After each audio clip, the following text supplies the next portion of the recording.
Call the meeting to order. For those who care to, please rise for an opening prayer and a salute to our flag. Dr. Ward, would you open us in a word of prayer, please, sir? Yes. Father, as my normal habit, I'm so thankful for this community. I'm thankful for the men and women who work for our city. I'm thankful for leadership. I'm thankful for the men and women who serve on this council, and continually ask that you give to us wisdom to know what are good choices for the city, and then the courage to stand behind those choices.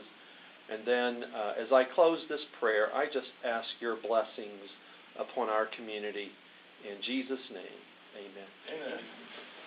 I pledge allegiance to the flag of the United States of America and to the republic for which it stands, one nation, under God, indivisible, with liberty and justice for all.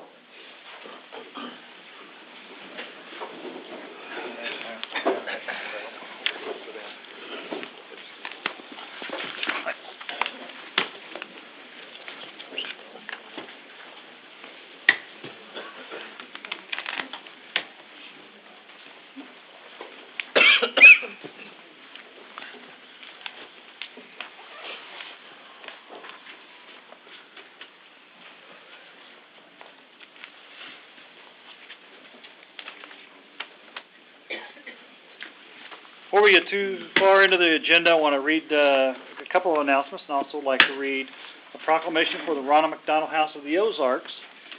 Whereas the Ronald McDonald House of the Ozarks has provided a home away from home and an invaluable source of hope and comfort for families with seriously ill and injured children who must travel far from home for medical treatment. And whereas the Ronald McDonald House, located in Springfield, Missouri, allows their guests to maintain close contact with their seriously ill children by providing a secure and supportive environment at the barest minimum cost or at no cost at all if guests cannot afford it. And whereas on Thursday, January 26, 2012, 60 McDonald's restaurants and various other locations in the Ozarks will begin displaying red paper hearts, which have been signed and adopted by citizens, donating $1, $5, and $20 to the Ronald McDonald House of the Ozarks through the Share a Heart campaign. And whereas McDonald's of the Republic are participants in the Share a Heart campaign, which will continue through February 28, 2012. Now, therefore, I, Brian C. Buckner, Mayor of the City of Republic, Missouri, do hereby claim February 5th through February 11th, 2012, as Ronald McDonald House Week. In their testimony whereof I have hereunto set my hand and affixed the seal of the City of Republic this 23rd day of January, A.D. 2012. They do a great job up there at Ronald McDonald House. They're always looking for volunteers, so if anyone has any spare time on their hands, please take time to contact the Ronald McDonald House in Springfield and volunteer your time to help them out. Also, Mrs. Poole's not here, but her birthday is January 28th, and dare I not ask what that age is. I do not want to know.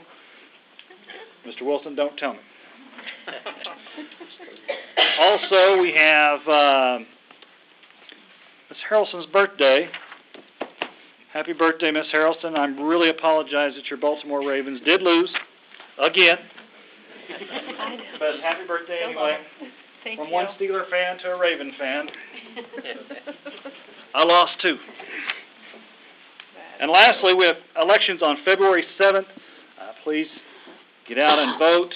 We do have 2 items on that particular election cycle, and 2 very important issues. One on impact fees, and that is a very important issue as we move forward on how we're going to assess and how we're going to maintain our impact fees in the future.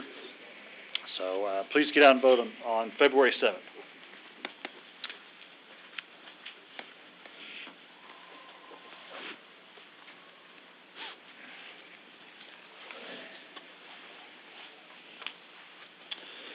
I'd like to open it up now to citizen participation. Anyone wishing to speak to anything not on the agenda, please step forward, state your name, sign in, give us your best 3 minutes.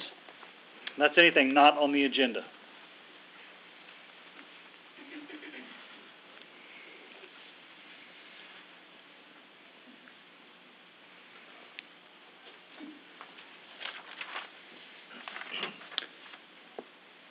Anybody? Seeing none, citizen participation closed. Moving on, need a motion on the consent agenda. Motion. Second. I have a motion and a second. All in favor say aye. Aye. Opposed, no. Any abstentions? Motion carries. I'll move on to financial report. Laura, please give us an overview. Okay. Well, as you will notice, this item looks blank. So, and as you've been aware of, that we are transitioning to a weekly vendor pay instead of bringing them to the council at the meeting. So what you will begin to see in February is the financial statements for the prior month. So the next council meeting, you will have financial statements which will consist of revenues and expenses for the month of January. And so this is going to be the process. Fair enough. So, Questions, comments from council? Discussion at all on financial report?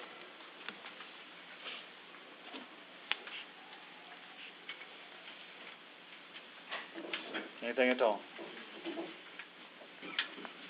Need a motion to approve financial report? Motion. Second. Have a motion and a second. All in favor say aye. Aye. Let's try that again. All in favor say aye. Aye. Opposed, no. Any abstentions? Motion carries. okay, thank you. Thank you. Chief Compton in the back, can you hear us? Yeah. Do you want to hear us? Fair enough. Just want to make sure everybody can hear. Reports from staff. Mr. Krischke, anything? Nothing? Mr. Derrickson, anything? No, sir. Future community events.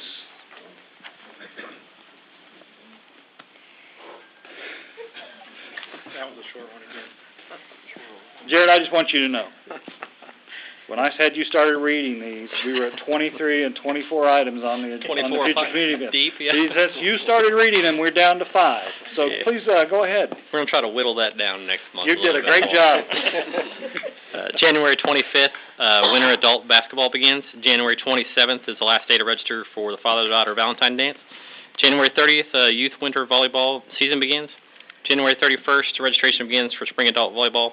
And February 3rd is our, I think, about 8th annual father-daughter dance. And it's a really cool event. So I'd encourage everyone to register and come out that night. It's on a Friday evening. Last year we had about 250 dads with about 290 daughters. So it was a great event. So What's the last date to register for that? you can register all the way up to it. Very so nice. worth it. Very nice. Thank you, Jared. Thank you. Appreciate it. Board, commissions, and committee reports. Board of Adjustments, February 2nd.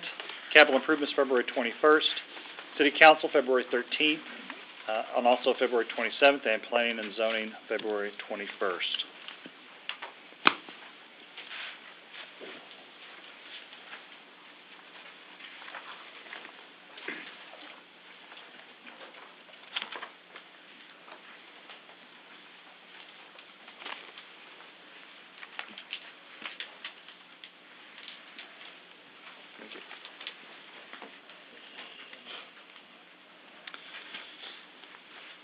Need a motion to have the first reading of Bill number 12-01.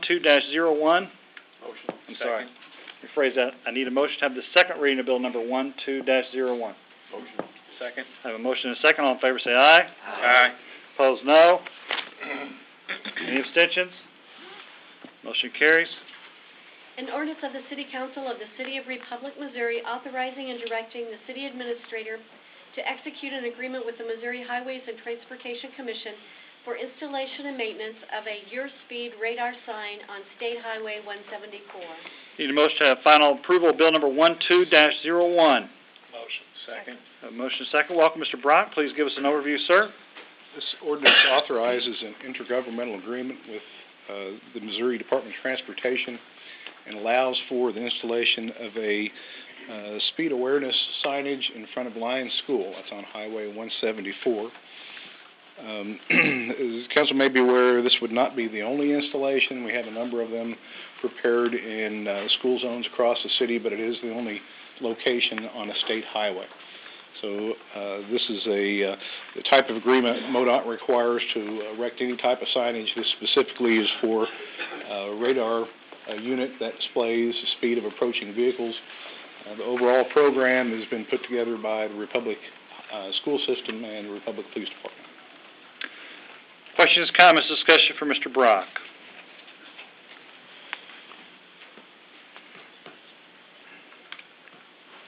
Anything at all?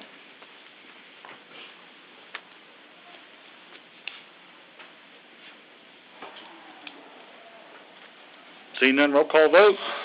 Councilmember Harrelson? Aye. Councilmember Ward? Aye. Councilmember Brashears? Aye. Councilmember Grooms? Aye. Councilmember Wilson? Aye. Councilmember Clinkenbeard? Aye. Motion carries 6-0.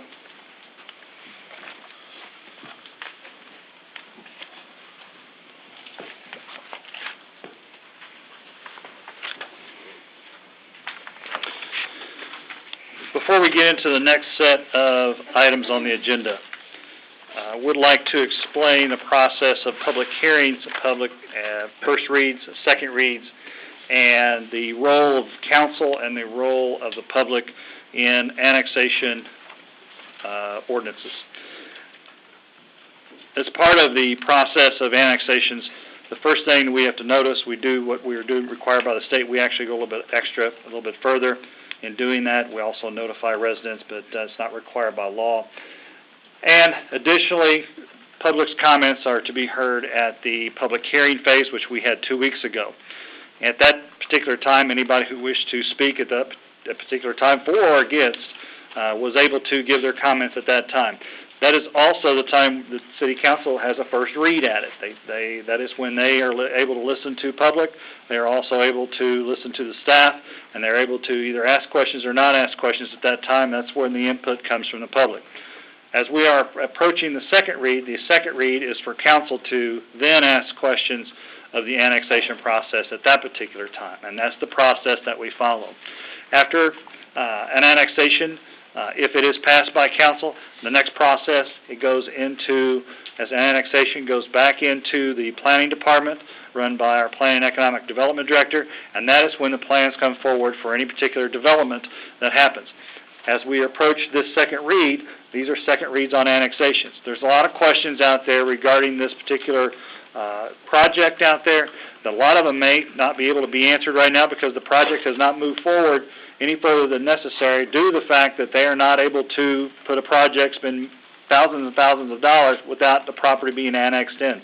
A lot of those answers we don't have. You have a lot of questions. We have questions as well. And we will get those answers. A lot of answers we may have. I think some of the main questions are, wells and water. This particular project, from my understanding, has been said they will hook up to water and sewer, and we will be hooked up to water and sewer for the City Republic. So those are some of the things that we're finding out, too, as we go along. However, at this particular stage in the process, we're working on the annexation right now, and if it does pass the annexation phase, then we'll move into the next phase. However, with that said, I'm going to break my own policy and my own protocol and allow just a few more comments regarding this particular set of annexations. I'm only going to do it once. I'm going to do it up front because we have 15 of these. I want to make sure that we get all the comments out up front so the council can hear every one of them. Once we start during the process, once we start with the bill number 12-02, once we start with that, it will be all council at that particular point. So if you have something to say, I would like to hear it. I do have, Brenda has asked that anybody wants to say anything, fill out these cards, and I do have 2, and I'm going to call on them in just a minute. However, at this particular time, Rhonda Baldwin has filled out a card and she would like to speak. However, she did have a meeting with Mr. Krischke today and has asked Mr. Krischke to hand out a letter that council is to read, and Mr. Krischke is going to give a brief overview of the meeting between Ms. Baldwin and Mr. Krischke today. At her request, not at ours, it was at her request that Mr. Krischke give the overview to everybody here. So with that, I'm going to turn it over to Mr. Krischke, and council, you will have the letter that Mrs. Baldwin put together, and we certainly appreciate that. So. Okay, and I promise I would say this. If I say anything that's wrong, Ms. Baldwin will either look at me or stand up and tell me I'm not giving an accurate portrayal of what we talked about. And also, she has met with Economic Development Director Gail Nagel as well last week and talked to staff and some of the council members. So her property is the property that relates more to the first bill, 12-02. This is the rezoning of the property that I consider to be on the east side of MM. It's the property, the southeast corner. That's the property that is being rezoned from agricultural to general commercial use. As you'll see on the map, the property that Ms. Baldwin is most concerned with is the triangular property that's just north of the Junior Hankins property, which is the property subject to rezoning. There's currently a house on that property. It's approximately 4 acres. There's access to that property by way of the old highway that when they redid James River, that's the portion of highway that was left, and that is the primary access to her property. One of the very biggest concerns to the Baldwin family is that this property stays accessible regardless of what happens.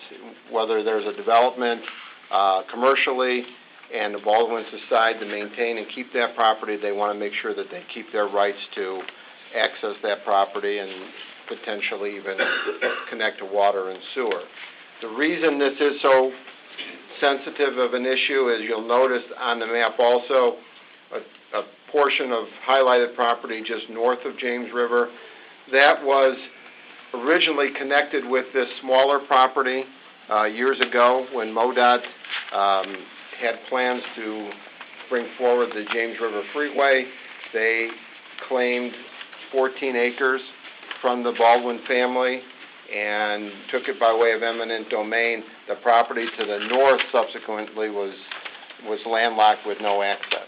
So as you can tell, people are very, very sensitive to any time development occurs and annexations occurs, and they just want to make sure that they're on record and let people know, council know, that this is a gigantic concern to them.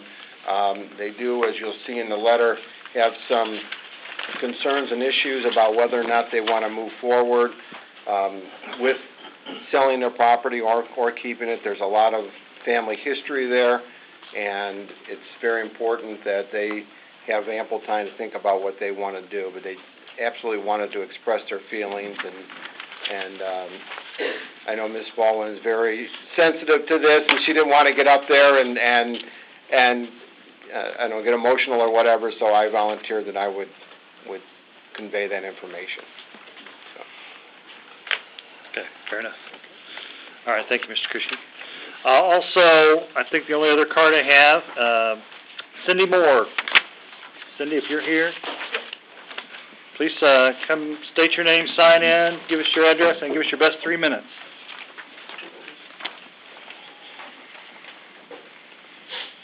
My name is Cindy Moore.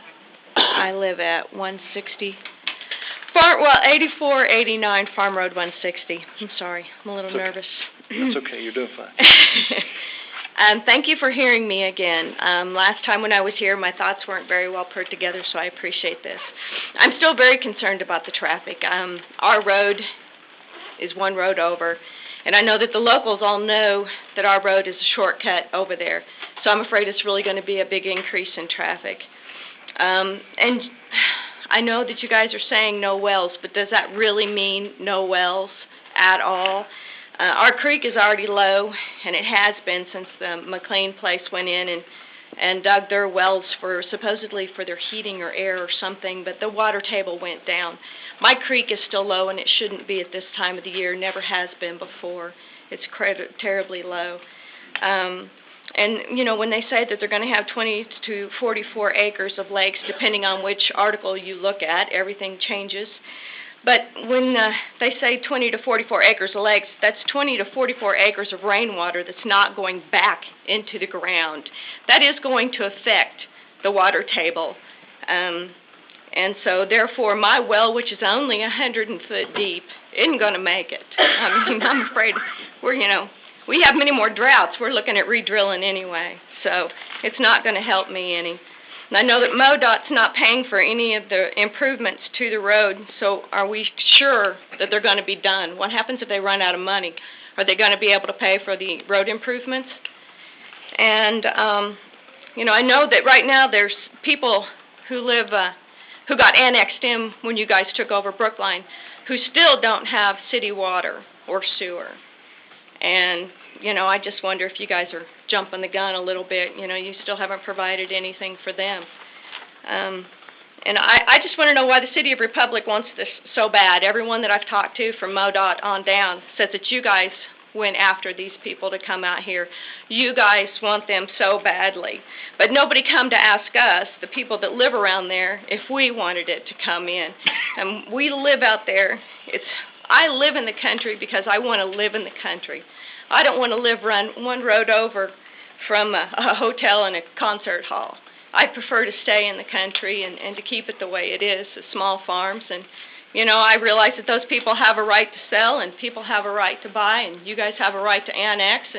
But I also have a right to live in the country if I can. And I lived out there. It's my husband's family farm that we moved out to. It's not much, but it's ours and we'd really like to keep it that way. Thank you very much. Thank you.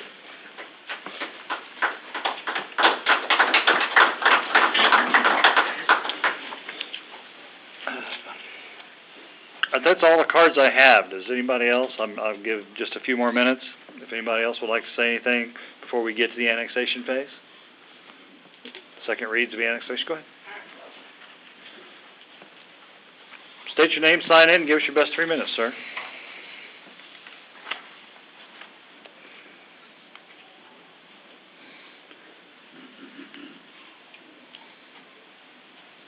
Hi. Hello. My name is John Moore. And I have a question about the annexation. And it's pretty obvious that it seems like this is going to go pretty quick. And then it's going to go to the planning and zoning. Now, if the project that they're talking about doing now, say that doesn't pan out, that doesn't go through, is the zoning and planning department, are they able to rezone that or do with that whatever they want to because it is annexed in to the City of Republic? No, sir. City of Republic cannot just arbitrarily put a zoning classification out there. If you'll notice, the zoning that's coming into on these annexations is agriculture. In order for the developer, if everything works like it's supposed to, the developer will come back with a plan with certain zoning that he is requesting. To answer your question, if something does not happen, then that zoning still remains agriculture until the owner of the property, whoever it may be, deems they want to make a zoning change, and then they have to request that, fill out the proper paperwork, and go through the proper channels as anybody else would, as you would if you were in the city and wanted to change your property from agricultural to residential or whatever. So it would be the same thing. They would have to follow the same rules. And the city doesn't arbitrarily go out and say, we want this property to be zoned this, we want this property to be zoned that. We take the request from the landowner for that particular zoning change. And that, I think, goes to P&Z. But let me clarify one thing you had to say, Mr. Moore.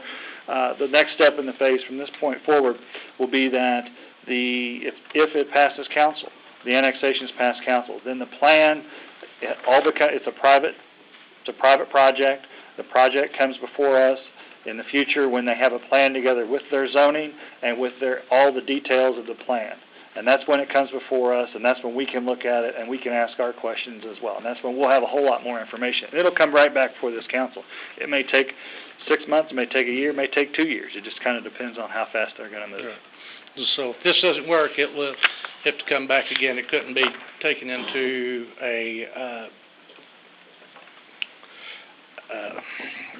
where you can put a lot of the business. Commercial. What you're asking, commercial. No, sir. It's agriculture now. Yeah. If there's no planning or zoning changes in the future, it still remains agriculture no matter who owns the property. Yeah. It still is agriculture inside the city limits of Republic. All right. Did that answer your question? Yeah. But I would like to state also that, like I say, I've, lived, was raised out there, right, a mile west of the White Monster right now. And every time I drive into Springfield, I go by McLean's place. And that's, like I say, that's why people like to, live out there, is because, we've always lived in the country and want to live in the country, and we don't want to live in town. And I went to school at Republic, and all of my family's around here, and I was always very proud of Republic. And I remember when it got to 1,200 people on the sign out there, that was a big deal because it went from 900 to 1,200 people. And I was always, very proud of that, of the Republic community. But now it seems like this is Republic. Out there, to me, that's Brookline. That's not Republic. And I know that the urban sprawl is going to get everybody eventually. But, just how it just confuses me why Republic wants to be a big city when it's what draws people to Republic, because it is a small community. And we're having there's a lot of tragic events that we've gone through just recently, and it seems like the bigger and bigger we're going to get, the more things like that is going to happen. And I don't know, I'm just tickled to death, and I just like to stay that way. I understand. Thank you. Thank you. Anyone else wishing to speak to council before we move on to the annexation portion? Anyone else? Okay, thank you. With that, need a motion to have the second reading of bill number 12-02. Motion? Second. I have a motion and a second. All in favor say aye. Aye. Opposed, no. Any abstentions? Motion carries. An ordinance of the City Council of the City of Republic, Missouri, amending the zoning code and official map by changing the classification of approximately 26 acres owned by the Louise Doolin Trust and Ross Hankins et al., located at the northeast corner of the intersection of East Sawyer Road and North Brookline Avenue, from agricultural AG to general commercial C2. Need a motion to have the second. Need a motion to have passage of bill number 12-02 on a second read. Motion? Second. I have a motion and a second. Before you get started, Mr. Tyson, this is the only one piece of the property that's actually having a zoning change. To your point, Mr. Moore, this is the only one. Everything else is coming in agriculture. Just want to clarify that point for you. Okay. Mr. Tyson, please give us an overview, sir. This property is approximately 26 acres in size, located at the northeast corner of North Brookline Avenue and East Sawyer Road. The rezone will be from the agricultural zoning district to the general commercial C2 district. This property was brought into the City of Republic by the consolidation of the village of Brookline. It was agricultural then, and it has remained agricultural zoning until this time. The land is currently vacant. It is surrounded by an agricultural residential use to the north, and also by public and institutional uses to the east and south, and is bounded by the James River Freeway and Brookline Avenue to the west and north. The majority of this property does have immediate access to the municipal water and sanitary sewer systems, and the Planning and Zoning Commission did recommend approval by a unanimous affirmative vote of 5-0. There is one thing that I'd like to point out to the City Council. There is an error in the exhibit that you have before you this evening. It's in one of the last two paragraphs. It states that the city's adopted land use plan says that C2 general commercial zoning is recommended for this property. As you can tell on the copy of the land use plan that is attached, that's incorrect. It's actually the local commercial district that the future land use plan has indicated. However, despite that error, given the changes that have occurred in the area and in the economy over the last 7 years, the staff recommendation is still that general commercial use is the most appropriate use for this land, and that this is still generally conforming to the city's land use plan. With all of that said, because this is rezoned to the general commercial district and not a planned development, Director Gail Noggle has a few things to say about that. Thanks, Garrett. I'll go ahead and distribute the items that are listed under C2 General Commercial District Regulations, and as you as a group determine the so-called final say of the zoning of this, it will give you an outline of what is allowed in C2. We thought that might be helpful to take a look at that. Uses permitted range anywhere from automotive, boat, marine sales and service, on down to storage buildings. So there's a vast array of what the C2 will encompass. We'll pass those out right now. Ms. Noggle, I'm going to clarify something that Mr. Tyson said about the land use plan. We do have a land use plan and a traffic plan. Those are plans that we use. Gotcha. Those are plans that we use as a guide. Not necessarily, they are not set in stone. They are used as a guide, and we have been trying to update those as much as possible. And typically, we try to make sure that those are updated at least bi-yearly or every other year. But as the growth continues, it's going to be paramount that we get those updated a little bit more often. But I just wanted you to clarify that the land use plan and our traffic plan, for that matter, are used as guides and help us for the future growth of the Republic. Just want to clarify that. Thank you, Ms. Noggle, Yes, for the sir. time. And Mayor, also might mention too that we're still in the same classing or zoning classification of C, which would be commercial. Yes, ma'am. Thank you. Questions, comments, discussion. Mr. Grooms? Yes, Garrett. Could you clarify exactly what the difference is between general commercial and local commercial? I'll try to keep it brief, I guess. Despite the differences between the permitted uses, local commercial is generally intended to be closer to residential areas, the types of smaller scale, less intense commercial retail uses that are more appropriate for those locations. Less traffic, less visual impact, if you will, less noise, all those types of things. So that's the difference, a lower intensity of commercial use in a C1 as opposed to a C2. Given this particular property's location adjacent to a freeway, a primary arterial, and also a secondary arterial, certainly the transportation facilities are there, like I say, generally, as a general rule, more appropriate for a general commercial use. To answer your question, Mr. Grooms. Other questions, comments, discussion for Mr. Tyson, or Ms. Noggle for that matter?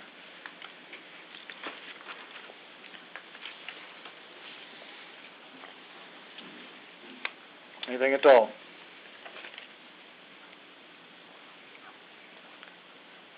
Mr. Christie's going to add one comment. Go ahead. And if anyone does have any questions regarding that road, that is a MoDOT access road, again, that I just want to make sure.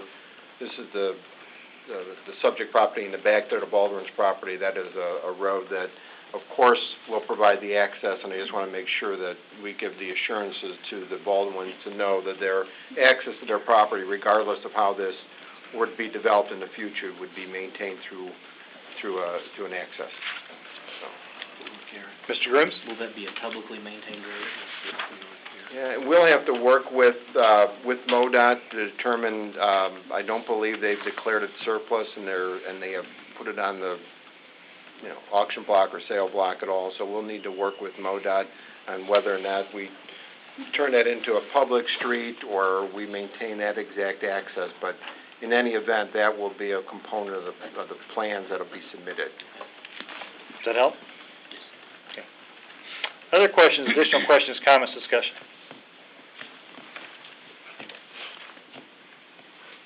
Anything at all? Roll call vote? Councilmember Klinkenbeard, Aye. Councilmember Wilson, Aye. Councilmember Grooms, Aye. Councilmember Brashear, Aye. Councilmember Ward, Aye. Councilmember Harrelson, Aye. Motion carries 6-0. I need those before I move on. Yeah. When I'm ready. When you're ready. Okay. Just want to make sure. Need a motion to have the second reading of bill number 12-03. Motion.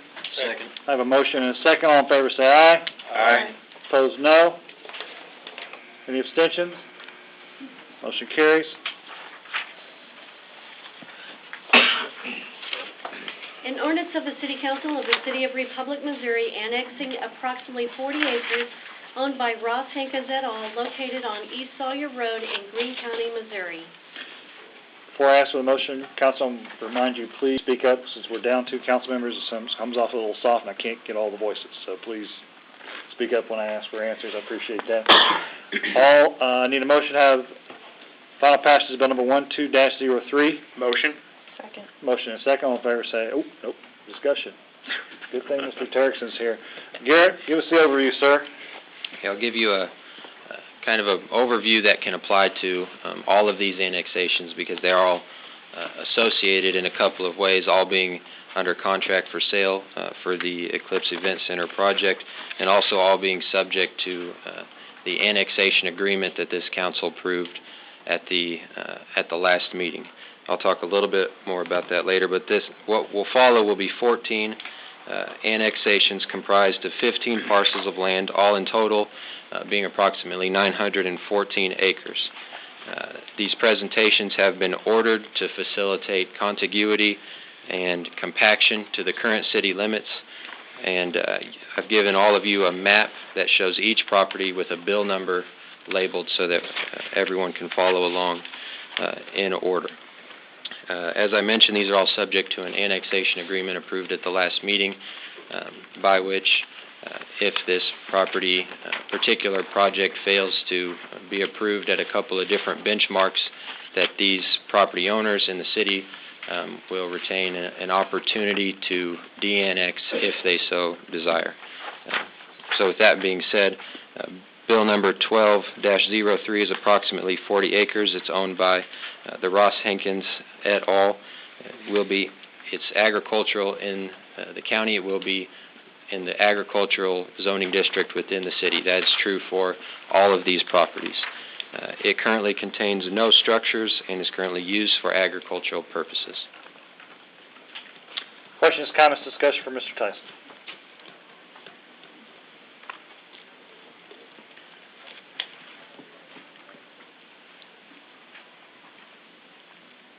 I'm going to be staring at you because there's 4 of you. I can look at them and just cover right quick, but you, I got to kind of look down the line. Any additional questions, comments, or discussion at all? Anything at all?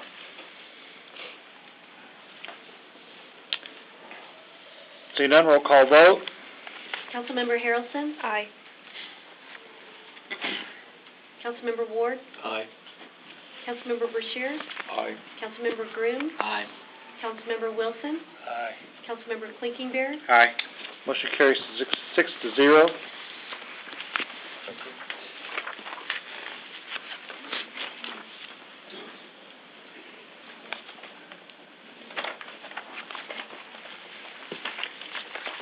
I just want to let the audience know, and everyone, council members as well, since these are contiguous and in order, we cannot move on to the next one off of a second read until we have the actual ordinance signed. So as soon as we finish one, if it passes, I will sign it, then we'll go to the next one. So you'll see maybe a little break as I sign it, they sign it down the line, and then we'll go on to the next one. Okay? Clear on that? You got it? Okay. Need a motion to have the second reading of bill number 12-04. Motion. Second. I have a motion and a second. All in favor say aye. Aye. Opposed, no. Any abstentions? Motion carries.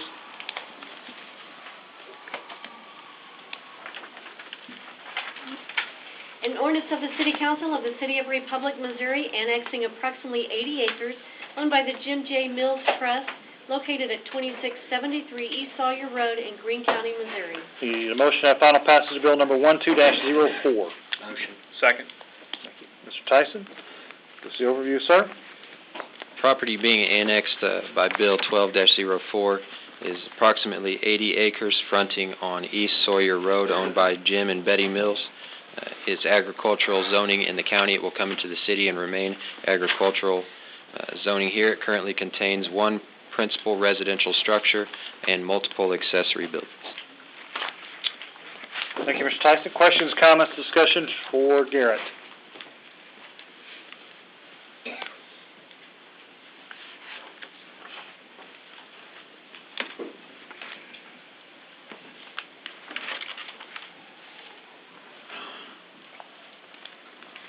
Anything at all?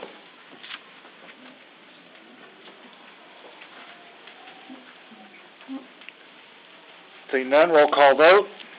Councilmember Klinkenberg? Aye. Councilmember Wilson? Aye. Councilmember Groom? Aye. Councilmember Brashear? Aye. Councilmember Ward? Aye. Councilmember Harrelson? Aye. Motion carries 6-0. Thank you very much.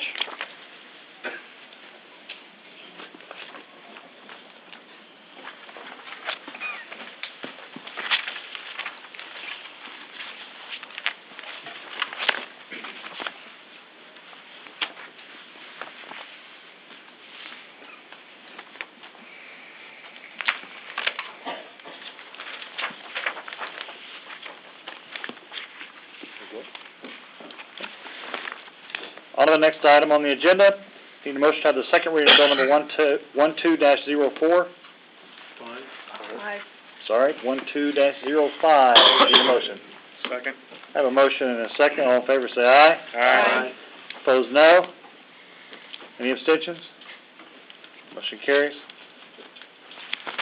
An ordinance of the City Council of the City of Republic, Missouri, annexing approximately 40 acres owned by the Louise Doolin Trust and Ruth Sawyer Trust located near East Sawyer Road in Greene County, Missouri. Need a motion to have final passage of bill number 12-05. Motion. Second. I have a motion second. Mr. Tyson, give us the overview, sir. This bill will annex approximately 40 acres owned by the Louise Doolin and Ruth Sawyer Trusts.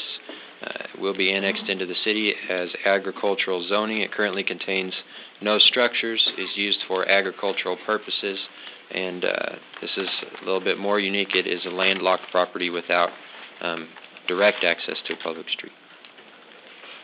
Questions, comments, discussion for Mr. Tyson?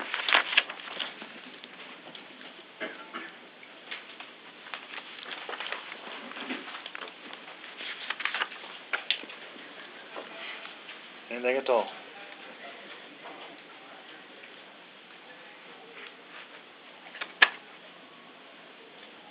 Seeing none, roll call vote. Councilmember Harrelson? Aye. Councilmember Ward? Aye. Councilmember Brashear? Aye. Councilmember Groom? Aye. Councilmember Wilson? Aye. Councilmember Clinkenbeard? Aye. Motion carries 6-0.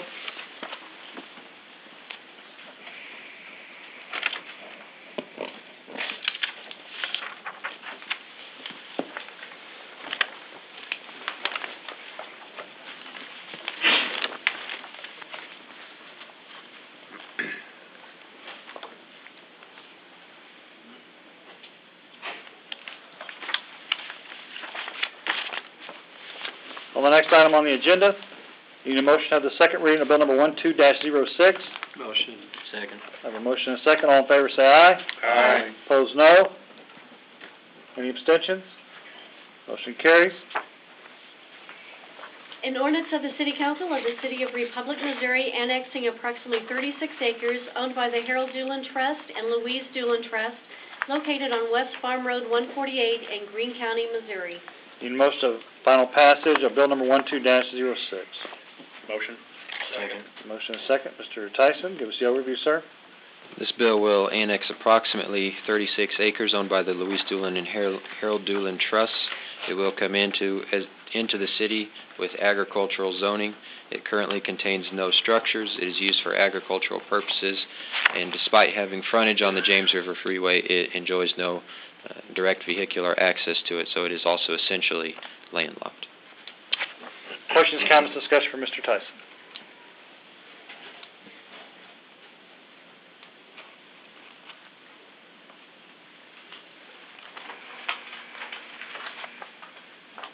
Anything at all? Seeing none, roll call vote. Councilmember Clinkenbeard? Aye. Councilmember Wilson? Aye. Councilmember Groom? Aye. Councilmember Brashear? Aye. Councilmember Ward? Aye.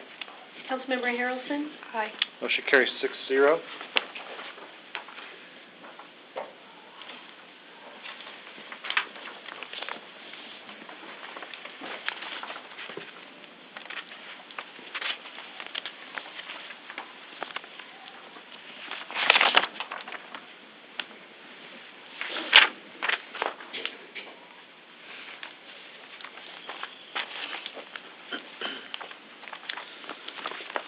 Next item on the agenda, need a motion to have the second reading of bill number 12-07.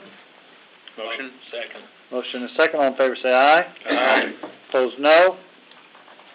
Any abstentions? Motion carries. An ordinance of the City Council of the City of Republic, Missouri, annexing approximately 235.41 acres owned by F.G. and K. Weaver, located at 2881 East Sawyer Road in Greene County, Missouri. Need a motion to have final passage of bill number 12-07. Motion. Second. Have a motion and a second. Mr. Tyson, give us the overview, sir. The largest land annexation of all these, this is approximately 236 acres owned by Frank and Kay Weaver. Again, it will be coming to the city as the agricultural zoning district. It currently contains one principal residence and multiple accessory buildings. Questions, comments, discussion for Mr. Tyson.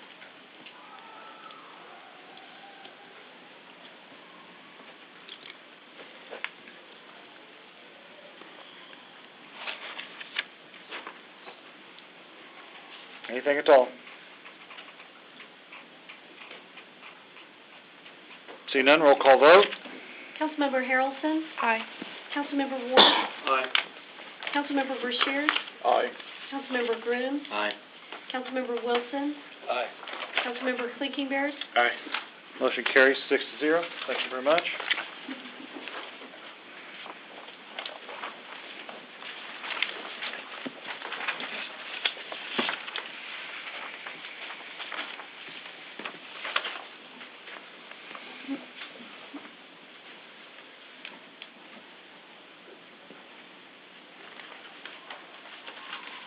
Thank you. Need a motion to have the second reading of bill number 12-08. Motion. Second. I have a motion and a second. All in favor say aye. Aye. Opposed, no. Any abstentions? Motion carries. An ordinance of the City Council of the City of Republic, Missouri, annexing a certain portion of South Farm Road 97 in Greene County, Missouri. Need a motion to have final passage of bill number 12-08. Motion. Second. Have a motion and a second. Mr. Tyson, give us the overview, sir. Little break here from the private property annexations. This bill will annex approximately 1 mile of farm road right-of-way that is currently maintained by the Greene County Highway Department. The city will take over this 1 mile stretch of right-of-way for maintenance. And again, this 1 mile stretch, moving from north to south, the northern end of what we are annexing is at the northern end of the Weaver property that was just annexed by Bill 12-07. The southern end is at Farm Road 156, also called East Sawyer Road. And as I explained last time, that stretch was determined by the portion of that right-of-way for which we were annexing on both sides.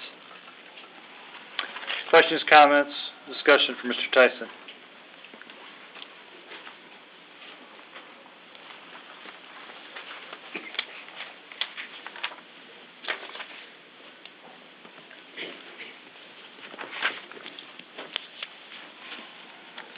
Seeing none, roll call vote. Councilmember Clinkenbeard? Aye. Councilmember Wilson? Aye. Councilmember Groom? Aye. Councilmember Brashears? Aye. Councilmember Ward? Aye. Councilmember Harrelson? Aye. Motion carries 6-0. Thank you.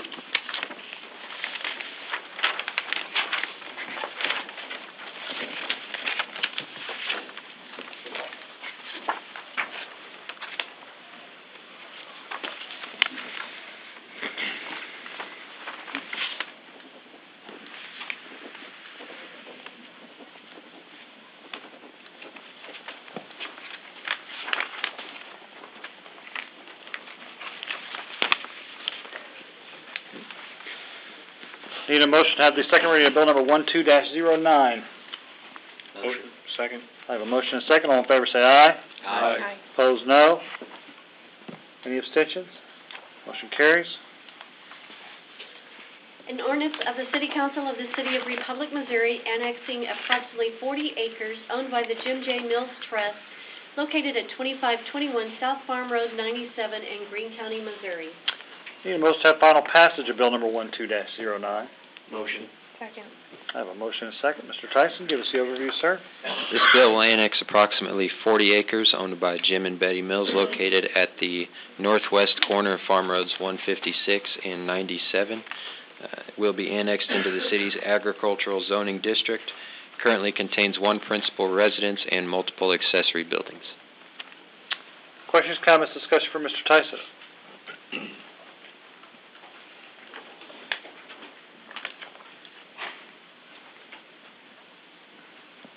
Anything at all?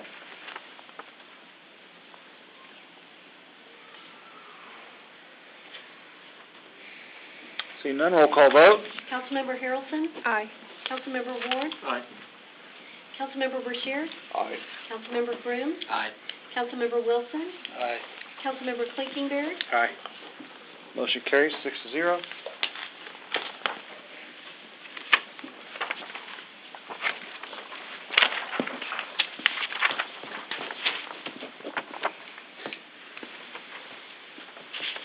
Garrett, you getting tired standing there? I'm okay. Just checking. Thank you. You need a glass of water or anything? I have some, thank you. Okay, just checking.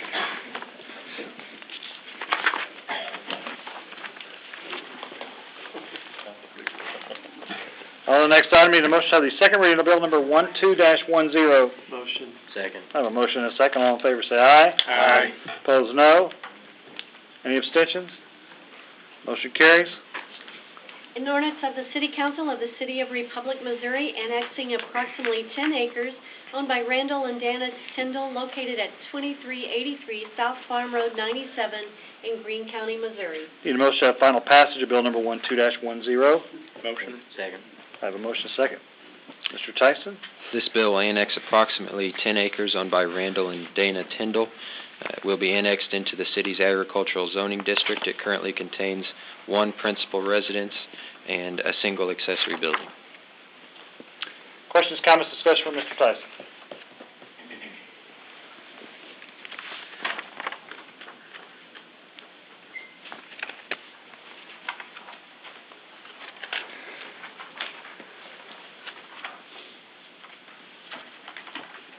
Seeing none, roll call vote. Councilmember Clinking-Beard. Aye. Councilmember Wilson. Aye. Councilmember Groom. Aye. Councilmember Brashears. Aye. Councilmember Ward. Aye. Councilmember Harrelson. Aye. Motion carries 6-0. Thank you very much.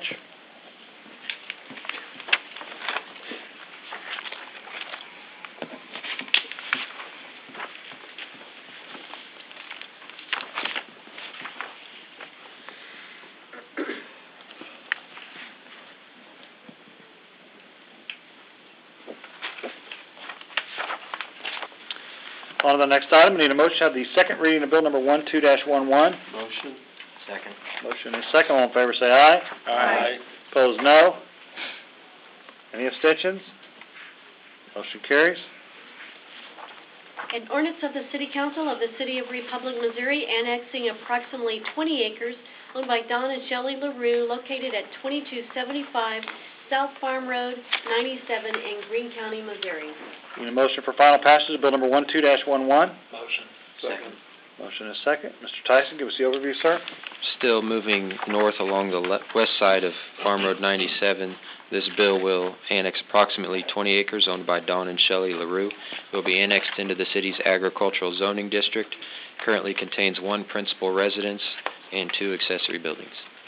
Questions, comments, discussion for Mr. Tyson.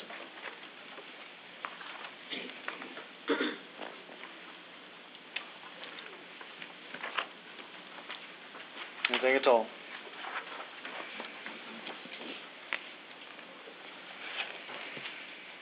Seeing none, roll call vote. Councilmember Harrelson. Aye. Councilmember Ward. Aye. Councilmember Brashears. Aye. Councilmember Groom. Aye. Councilmember Wilson. Aye. Councilmember Clinking-Beard. Aye. Motion carries 6-0. Thank you.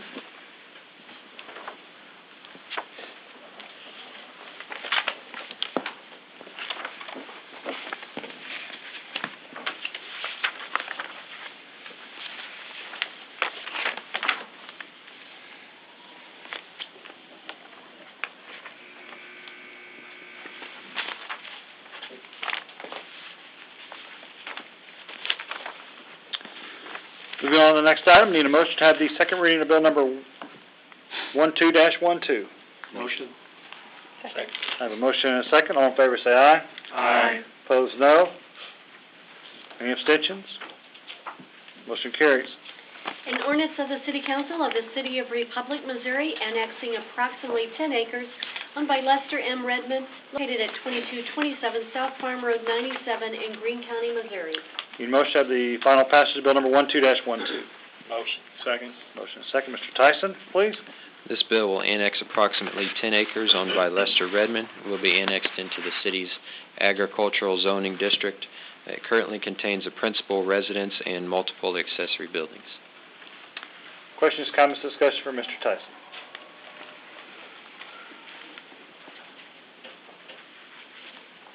Anything at all?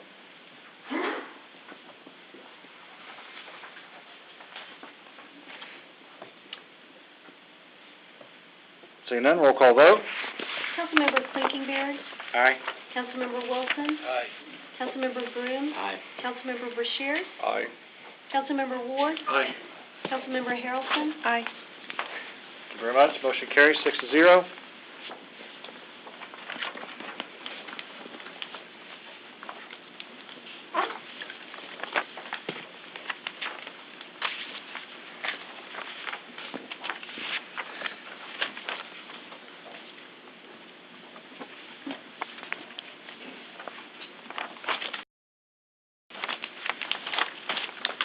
Move on to the next item. Need a motion to have the second reading of bill number 12-13. Motion. Second. I have a motion and a second. All in favor say aye. Aye. Opposed, no. Any abstentions? Motion carries. An ordinance of the City Council of the City of Republic, Missouri, annexing approximately 160 acres owned by the Jim J. Mills Trust located at 2199 South Farm Road 97 in Greene County, Missouri. Need a motion to have final passage of bill number 12-13. Motion. Second.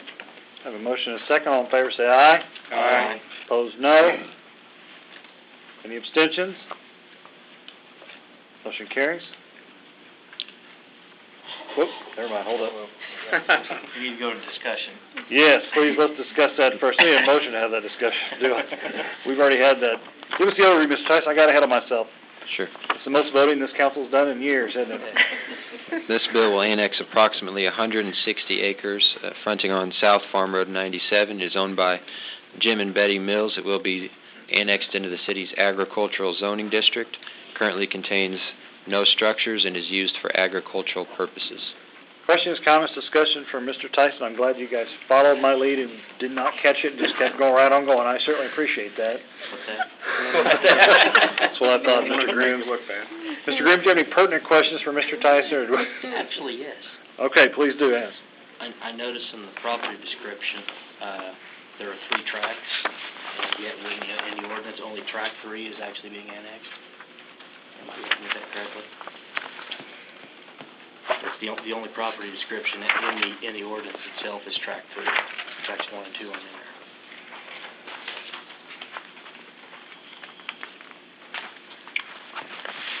Can I, you mind if I look at yours?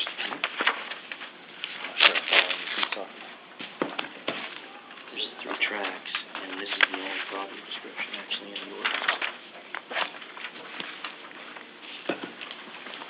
In your council packets, you have included the legal descriptions that I had been using for my own personal purposes and putting together the agreements and putting these ordinances together, and I had grouped those legal descriptions according to property owner. The Mills own 3 properties that are being annexed. However, they're being presented separately because they're not all compact and contiguous in the same way. So this particular ordinance will be annexing what Mr. Grooms has on that sheet is being called Tract 3. It's the 3rd tract owned by Mr. and Mrs. Mills. They made one affidavit for... That's they correct. made one affidavit with those 3 tracts, and then we do it separately. Does that answer your question? Gotcha. Thank you. Other comments, questions, a good question. Other comments, questions, or discussion?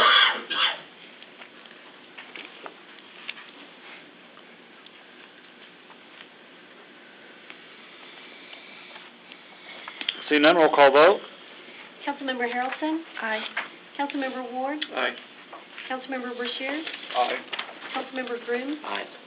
Councilmember Wilson? Aye. Councilmember Clinkenberry? Aye. Motion carries 6-0. Thank you very much.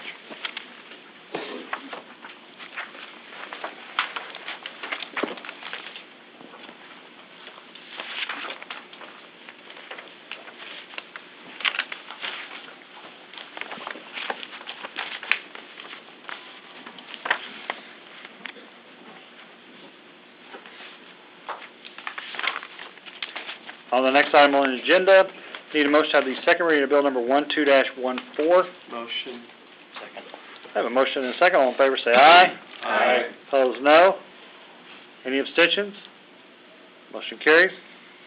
An ordinance of the City Council of the City of Republic, Missouri, annexing approximately 78.42 acres owned by the Leonard J. Roetta et al. Trust, located at 1605 South Farm Road 97 in Greene County, Missouri. Need a motion to have final passage of bill number 12-14. Motion. Second. Mr. Tyson, give us the overview, sir. This bill will annex approximately 78 acres located southwest of the curve that transitions from West Farm Road 144 into South Farm Road 97. It's owned by the Leonard J. Roetto Trust. Will be annexed into the city's agricultural zoning district. Currently contains 1 principal residence and multiple accessory structures.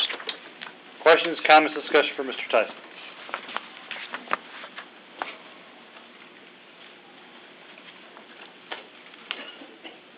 Anything at all?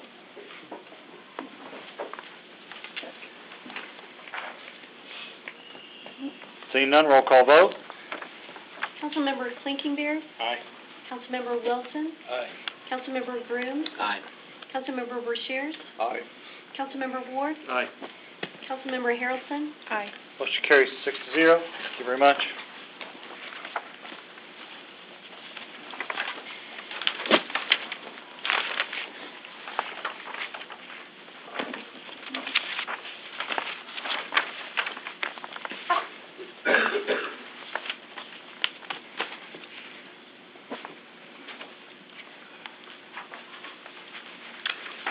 Moving on to the next item on the agenda, need a motion to have the second reading of bill number 12-15. Motion.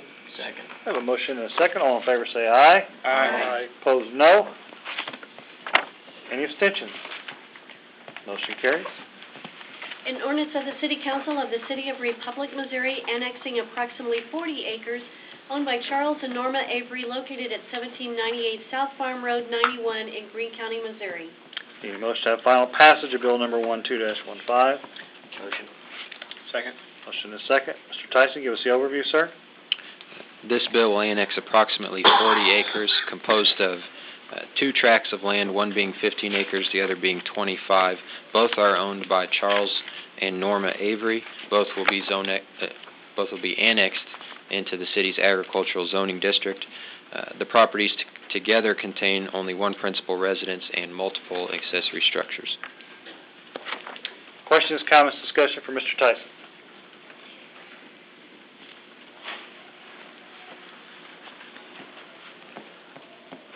Anything at all?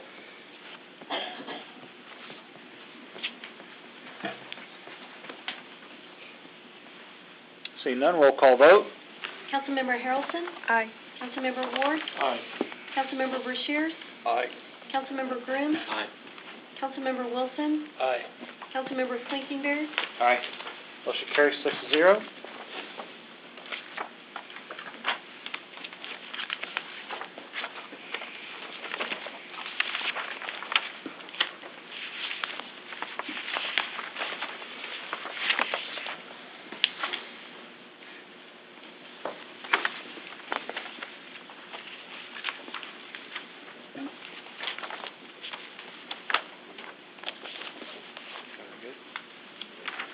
Moving on to the next item on the agenda, need a motion to have the second reading of bill number 12-16. Motion. Second. Motion and a second. All in favor say aye. Aye. Opposed, no. Any abstentions? Motion carries.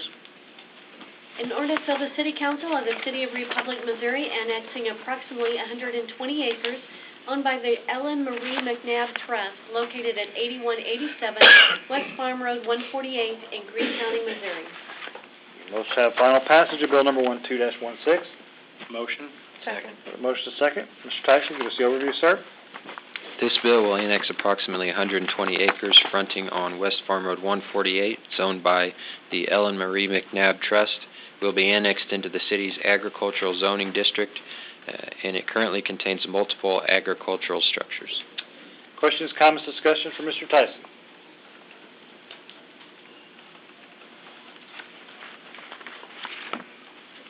Anything at all?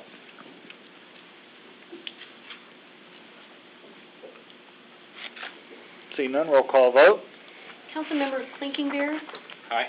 Councilmember Wilson. Aye. Councilmember Grooms. Aye. Councilmember Brashears. Aye. Councilmember Ward. Aye. Councilmember Harrelson. Aye. Motion carries 6-0. Thank you very much.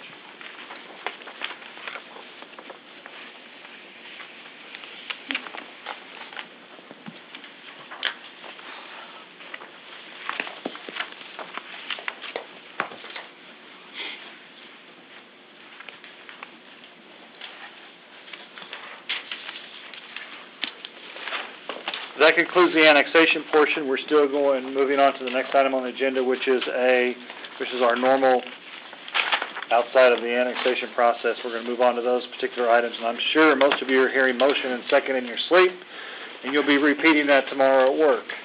So we'll let you know this job is not that hard, obviously. There's no IQ test. There's no IQ test, obviously, Mr. Grooms. Need a motion to have the second reading of bill number 12-17. Motion. Second. I have a motion and a second. All in favor, say aye. Aye. Opposed, no. Any abstentions? Motion carries. An ordinance of the City Council of the City of Republic, Missouri approving the replat of Westwood Subdivision Phase 2 lots 16, 17, and 18 located in the City of Republic, Greene County, Missouri. Need a motion to have final passage of bill number 12-17. Motion. Second. Motion and second. Mr. Tyson, give us the overview, sir. This particular property has already been annexed, rezoned, developed, and platted.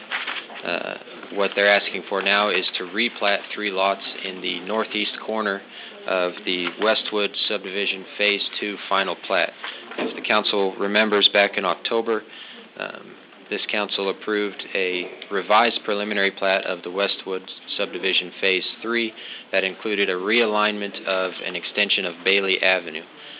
Because that alignment had determined the shape and location of lots 16, 17, and 18 in Phase 2 of the subdivision, once it was realigned, that created, it necessitated that those lots be rearranged so that they would not be irregularly shaped moving forward.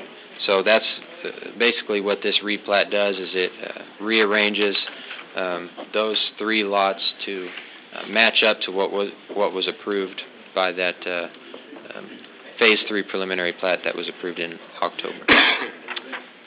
Questions, comments, discussion for Mr. Tyson. Mr. Grooms? I noticed that lot 16, the original line, even out on the road, the corners moved. Has that affected any utilities? Water, sewer? I don't believe that it has. Which side are you talking about, Mr. Grooms? The original line of lot 16 looks like it's actually moved north. It's hard to tell how far that is. 10 feet? 15 Right. feet? See, you're talking about that 10-foot utility easement there and the 15-foot behind it? No, the original lot line, where it connects with Culpeper Court, has actually moved. Thank you. That's I didn't personally review it for those purposes, but it was reviewed by several people in our Public Works Department. So I trust that that was one of the things they checked into. Sure. good question. Additional comments, questions, discussion for Mr. Tyson.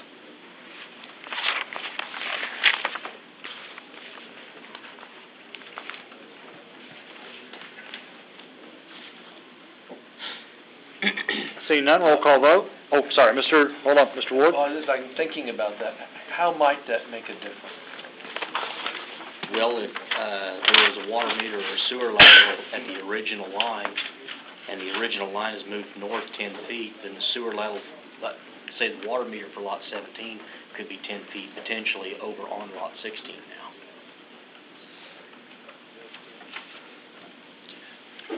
We didn't submit And that is any the comments to I thought when we talked about this before that they hadn't put any of that stuff in yet.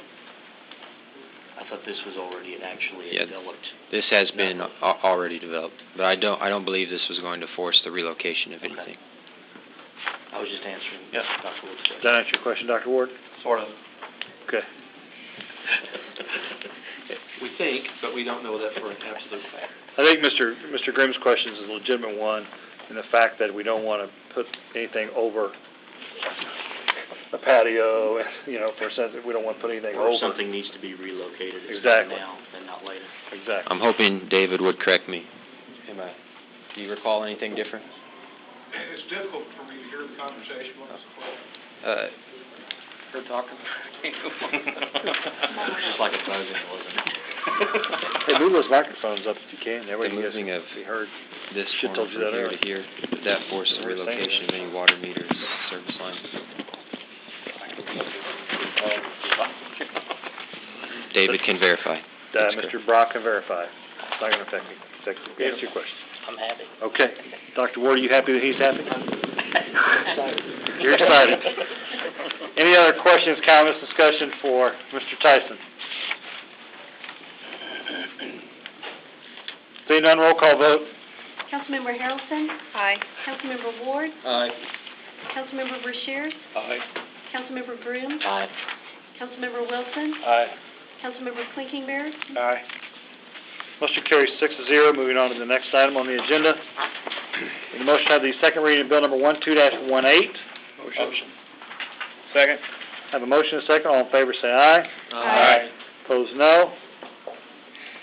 Any abstentions? Motion carries.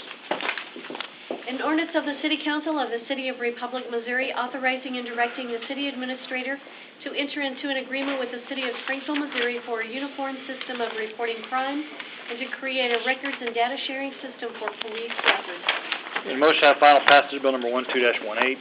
Motion. Second. Have a motion and a second. Chief Lowe, welcome. Please give us the overview, sir. Well, as I did 2 weeks ago, we're very enthusiastic about this. Our existing records management system is currently an obsoleted version running without a maintenance agreement or anything. And we've been looking at several other good records management systems, and we were very fortunate that Springfield had entered into an agreement and has this new niche records management system. And Greene County is also looking at going on board with it as well, which will give us very good interoperability, the ability to expand and actually do more with a records management system than we normally, an agency our size, would be able to do. So this is going to be very beneficial to us at a very reasonable cost for what we're getting. So be happy to answer any questions. Questions, comments, discussion for Chief Lowe.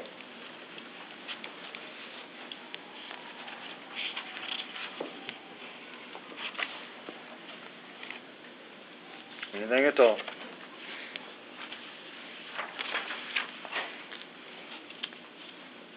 See none, roll call vote. Councilmember Clinkenbeard, Aye. Councilmember Wilson, Aye. Councilmember Broom, Aye.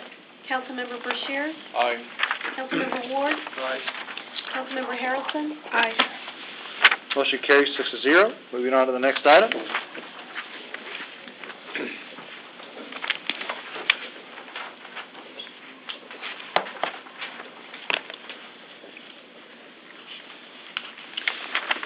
Need a motion to have the second reading of bill number 12-19. Motion. Second. Motion second. All in favor say aye. Aye. Opposed, no. Any abstentions? Motion carries. An ordinance of the City Council of the City of Republic, Missouri, repealing and replacing Section 705.240, 705.245, and 705.250 of the Municipal Code. Motion to have final passage of bill number 12-19. Motion. Second. I have a motion and a second.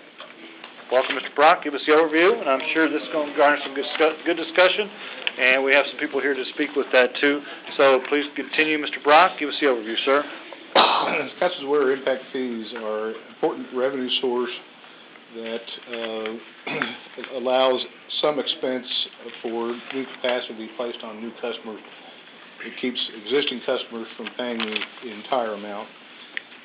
We have a validation coming up in February asking the voters to authorize the City Council to establish impact fee schedule and policy. This will be a change from strictly voter-approved that the city has now. The bill that you have in front of you is derived from a detailed analysis completed by HBR Engineering, looked at our existing facilities, looked at facilities that we believe are needed over the next 10 years. They provided recommended amounts to support that new capacity. Staff went in with essentially three goals. Of course, support new customers, but also simplification and competitiveness. Staff took HDR's recommendation and coupled that with a review of regional impact fees and prepared in this bill a substantially lesser amount than our engineers recommended. The exhibit you have shows a deferred increase on the residential side through the year 2014, very slight increases only for residential customers, about $50 each. And then in 2014, then we would see something closer to what is actually needed to support new construction. Commercial fees, we're proposing to increase upon approval of the ordinance and upon approval by the ballot issue. Again, council, this is, only takes effect if the ballot issue passes on February 7th. Basically, what we're doing is, this particular ordinance, if it passes via the ballot, the next day, our entire impact fee structure would change and revert back to city council. This is to, if enacted tonight, would allow us that change if passed by the citizens. In other words, basically, if it passes by the citizens, we need something in place to make it happen the next day. This gets us to where we need to be the next day immediately if it passes. So that's kind of where we are. Now, at last council meeting, I think there was some discussion on a sewer impact fee, and I think there was some discussion on some of the 2 bullet points on the other page regarding council's discussion, and those 2 bullet points, and I think there's some, if I'm not mistaken, there is some information here regarding amendment if somebody so chooses to make that amendment, and we also have discussion. So let's give, before we get to that point, I think Matt Morrow is here from Home Builders Association, and Matt has some insight from the Home Builders Association on that side on impact fees and how that affects buildings and such. Mr. Morrow, welcome. I had just some copies of some handouts here. Be fine. Probably too many, but... So it'd be light reading for them tonight when they're... Yeah, because there hasn't been enough reading, I'm sure, for you guys so far. But thank you so much for allowing me the opportunity to speak to you tonight. Also want to just mention, as I'm getting started here, how grateful I always continue to be with the city staff in Republic and their approach on issues like this. Nobody shrinks from it. Nobody they bring it forward and say, you know, this affects you. We would like your input and listen carefully to that. I've had the opportunity to meet more than once with Mr. Krischke, and he's been. We don't agree on everything. He's a Cubs fan, you know that about him, and there are other things. I'm shocked we even hired him, particularly Morrow, but that's beside the point. But I'm grateful for his professional approach on this, and I didn't want to fail to say that.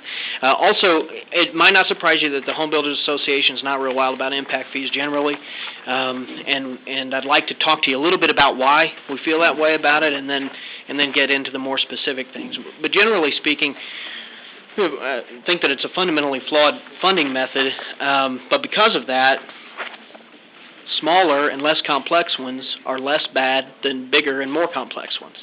And so in that regard, the movement that appears to be taking place in the proposal here for commercial impact fees is, I think, an improvement, appears to be an improvement on what's been offered before, although that's not my area of expertise at all. I'd like to concentrate more on the issue of residential impact fees if I could. It's the position of the HBA of Greater Springfield that community-wide infrastructure should be supported by community-wide funding sources rather than impact fees on new housing. We believe that impact fees unfairly place a disproportionate share of the cost of community growth on a small segment of the overall community, in this case buyers of new homes, whether they happen to be moving from out of town or whether they happen to be somebody who already lives here buying a new home. So they're really not restricted to newcomers, although they're often characterized that way. Impact fees attach a significant non-market cost to the already considerable costs associated with buying a new home. The buyer of a new home in Republic right now, for example, receives nothing extra for the $740 that's added to the cost of their home. They get water and sewer, just like everybody else in Republic also gets water and sewer. And they also pay the same monthly water and sewer rates that everyone else in Republic pays for the service. The difference, the distinction is that because they chose to live in a new home instead of one that's been here for a longer period of time, they pay those rates, they get the same service, and they also get hit with $740 on the front end. You know, Republic's not the only place around here who has impact fees, and in fact, compared to a lot of other markets, that's reasonable. So I'm not complaining about that. I'm just saying that that's $740 that the homeowner gets nothing for in their house. And so there's no appraisal correlation to it. There's no way that, it affects financing. There are all kinds of issues that come with that, and we see it frequently, especially now. Yet one of the biggest selling points that's often used for impact fees is that they're somehow more fair. Proponents of impact fees argue that new construction and development should pay its own way, should pay its fair share. Consultants, like I think the one that you all hired and that others have here throughout the region, collect fees for allocating the cost side of the accounting ledger for new development. but few of these consultants ever make any attempt to ever even begin to quantify the economic benefits side of that same ledger.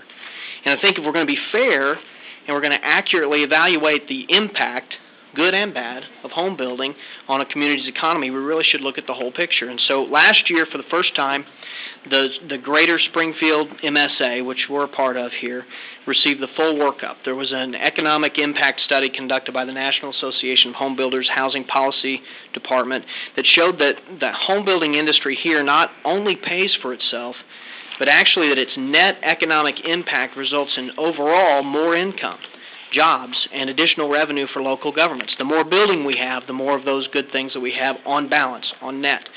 So what they did was they examined the impact of construction industry in 3 phases: the construction phase, the ripple effect after that, and the occupancy phase that comes in an ongoing way beyond that at a much smaller level. And the economic impact of these 3 phases are added up, and then they're compared to the costs of services like education and sewer and water and fire and police, other utilities, parks, recreation, roads, all the things that are associated and have increased costs that come with growth that comes along the way. And the finding was that on balance it was a net gain for communities, financially speaking. Now, the methodology that was used for this study, in case you're wondering, because it was conducted by the National Association of Home Builders, it's the same methodology that's been peer-reviewed and used repeatedly by MIT and Harvard and other reputable academic institutions. So it's a good methodology. The study found that for every 938 single-family homes built in this MSA, in this area, it will generate thousands of jobs and a cumulative $109.1 million in revenue compared to only $93 million in costs.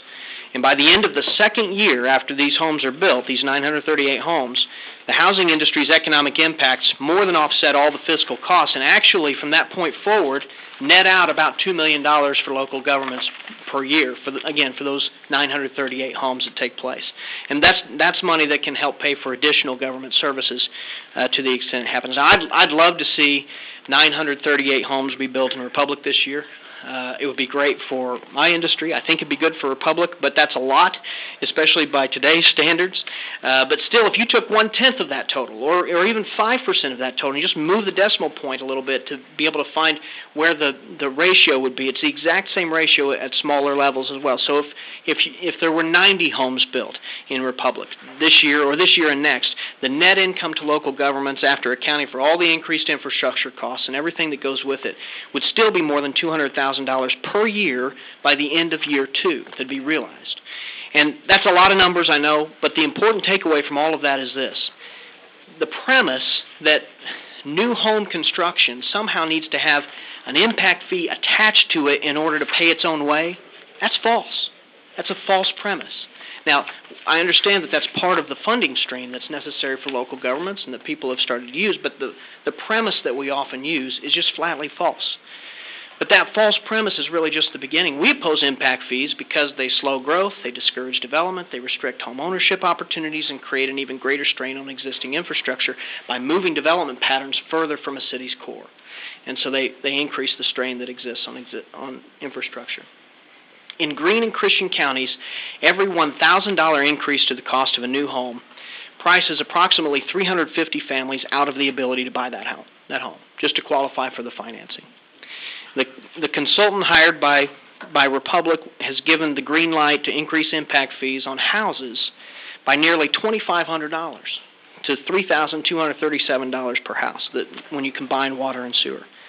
And I've heard discussions of less than that amount. I know the proposal before you is for less than that amount, but it still increases over the course of just a very short period of time, an immediate increase of $60 a year, and then by 2014, an increase that would be 100% increase over what we have today in these home building impact fees for houses. And I sincerely hope that those are not under serious considerations. I hope that you'll amend this proposal. But if you don't, I can promise you that it would undoubtedly deny a number of people in Republic, a number of families in Republic, the opportunity to own a home. I mean, it would affect that. The data shows that. We also know from experience that impact fees, once they're implemented, always escalate. That's kind of what we're starting to see a little bit here, too. And the reason for that is not because governments, although in some cases, certainly in a lot of cases, the governments maybe don't exercise the discipline that they should, but that's not the case here, and that's really not the case in most instances. The reason that those fees tend to escalate is that they're fundamentally flawed in their construction and how they're built and how they're put together. It's a flawed revenue model. The presence of impact fees incentivizes, however small, but more, the bigger they are, incentivizes builders to build less in the city and more somewhere else. And so growth in the city slows. But the government is now, the city government is now dependent on new construction impact fees for part of the revenue structure. There are projections that have to be met at this point. So what do? Typically, they raise the impact fees, or they put escalator clauses in, like what's before you today. This then further slows growth, further pinching local governments, leading to more hikes in impact fees, and there's a snowball effect that begins to take place, and it continues until eventually, and this has happened all over the country in different markets, a city that was once growing starts dying. And that snowball effect, in fact, is just the very beginning of that snowball effect. Thankfully, we're not too far down that road, but the very beginning of that snowball effect, I would argue, in fact, is partly why we're discussing this today. And it's why this likely won't be the last time that we have this conversation. It's because impact fees are a fundamentally flawed method for funding governments. The numbers never add up when you let them go long enough. They always fall short over time. So based on all of this evidence and a whole lot more that I won't go on about tonight because I know that we're long on time, the HBA of Greater Springfield believes that impact fees for off-site infrastructure, I'm not talking about building the streets in your own subdivision, but impact fees for off-site infrastructure are while they can seem like a simple and sometimes a politically useful answer, are really just very bad public policy for communities who rely on them. And then by extension, we also believe that then the less dependent that a city can be on impact fees to finance its infrastructure, the healthier that community is going to be. We know that they exist, we know that they are there, but the less dependent that a community can be on them, the healthier in the long run, financially, fiscally, economically, we believe that community will be. And we think that's been demonstrated even here in our own area when you compare Republic's level of impact fees and Republic's relative success compared to other communities that have higher levels of impact fees and haven't had the same success that Republic has had.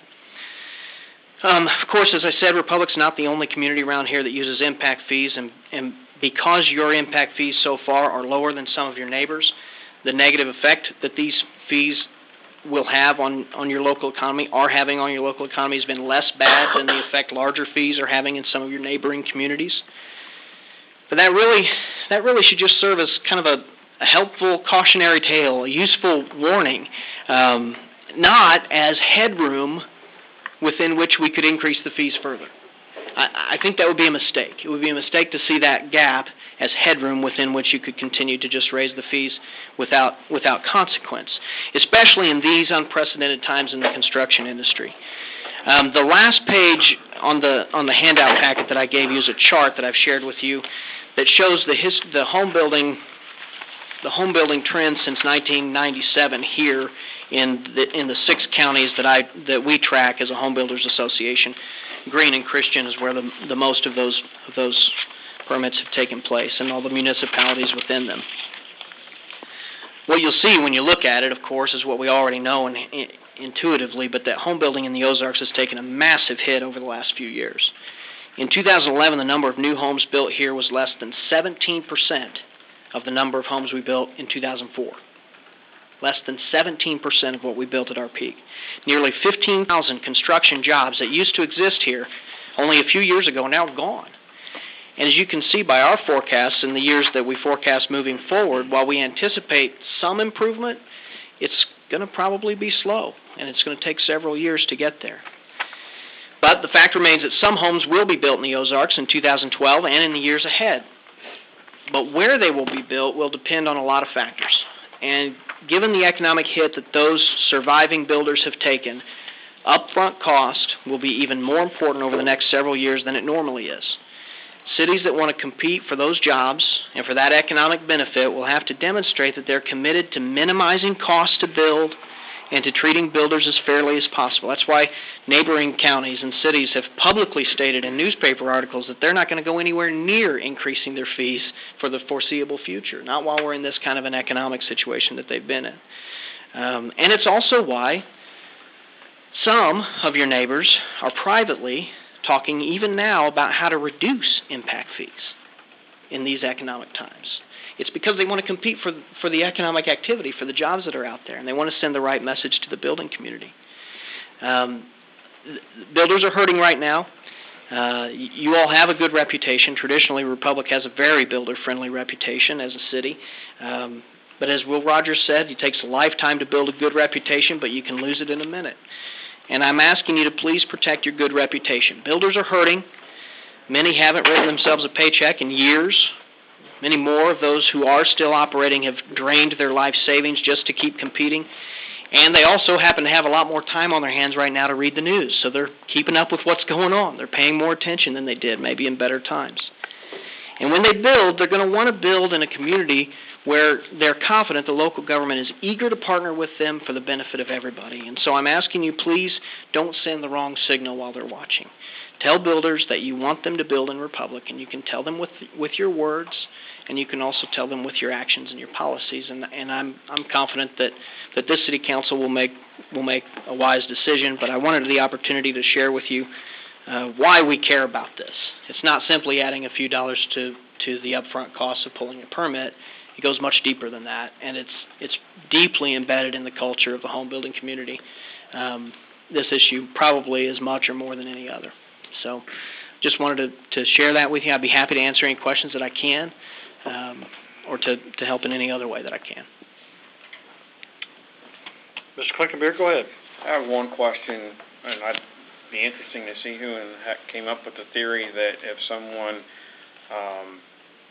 say a $700 or let's say even double it, $1,400 impact fee would take somebody out of being able to buy a home. I just did a financial calculator on a 30-year loan at 5%. It's $4.29 a month. If someone can't buy a house with a $4.29 differential on the payment, that's probably why we're in the economic problem we're in right now. They shouldn't be buying that house. You're right. I mean, things are tough as far as that goes. But what I think people who, I'm not talking about people. I mean, I don't think anybody in this room. I know I'm not in that category. You just have more money than they know what to do with. But most of us are able to to finance our home without coming right up against the loan limit when you have to take out the loan. Still $4.30. Unfortunately, you don't qualify for the loan if you go over the $4.30. And so what I'm talking about with these 350 families, and the data's there to back it up, and it's actually closer to 500,000 families nationwide, but right here it's about 350 families, and they won't qualify for the loan anymore. And so all it does is it says you're no longer in the category of folks who might be, who might have an opportunity to buy a new home. And it just eliminates a few at a time, people from that group. And you're right, I think one of the real challenges is that we are so close right now. We're all so tight. And if you ask anybody, any realtor, what the biggest obstacle and barrier is for people buying homes, it's financing. And the biggest problem with financing is the appraisals. And I'll tell you, you don't get 1 ounce of credit for $700 or $1,400 in your appraisal. You don't get 1 ounce of credit for it. And in fact, when homes do appraise for what they need to appraise to get the financing, they're not clearing that bar by much. But you're also assuming that the builder has not taken any. The builder's making maximum profit. He's getting his dollars based on the appraisal, because to Mr. Clinkenbeard's point, if $800 on a $125,000 house is 0.006% of the entire cost of the house, if that's the case, and they're that close, you're assuming that the builder makes the profit based on the appraised value of the house, because if $800 keeps him out of the house, then the builder's not negotiating well enough to sell the house and come back off his profit. And I know that $800 is a whole lot of profit. Right, if they have any profit in it at all. One of the problems right now is that the homes don't appraise for what it takes to build them. That's why we're not building homes right now. That's why there are no spec homes, is because you can't get the appraisal for the materials and labor that are in it. So in many cases, there isn't even profit built into the sure, price. But I guess that's an economic market-driven Right. point.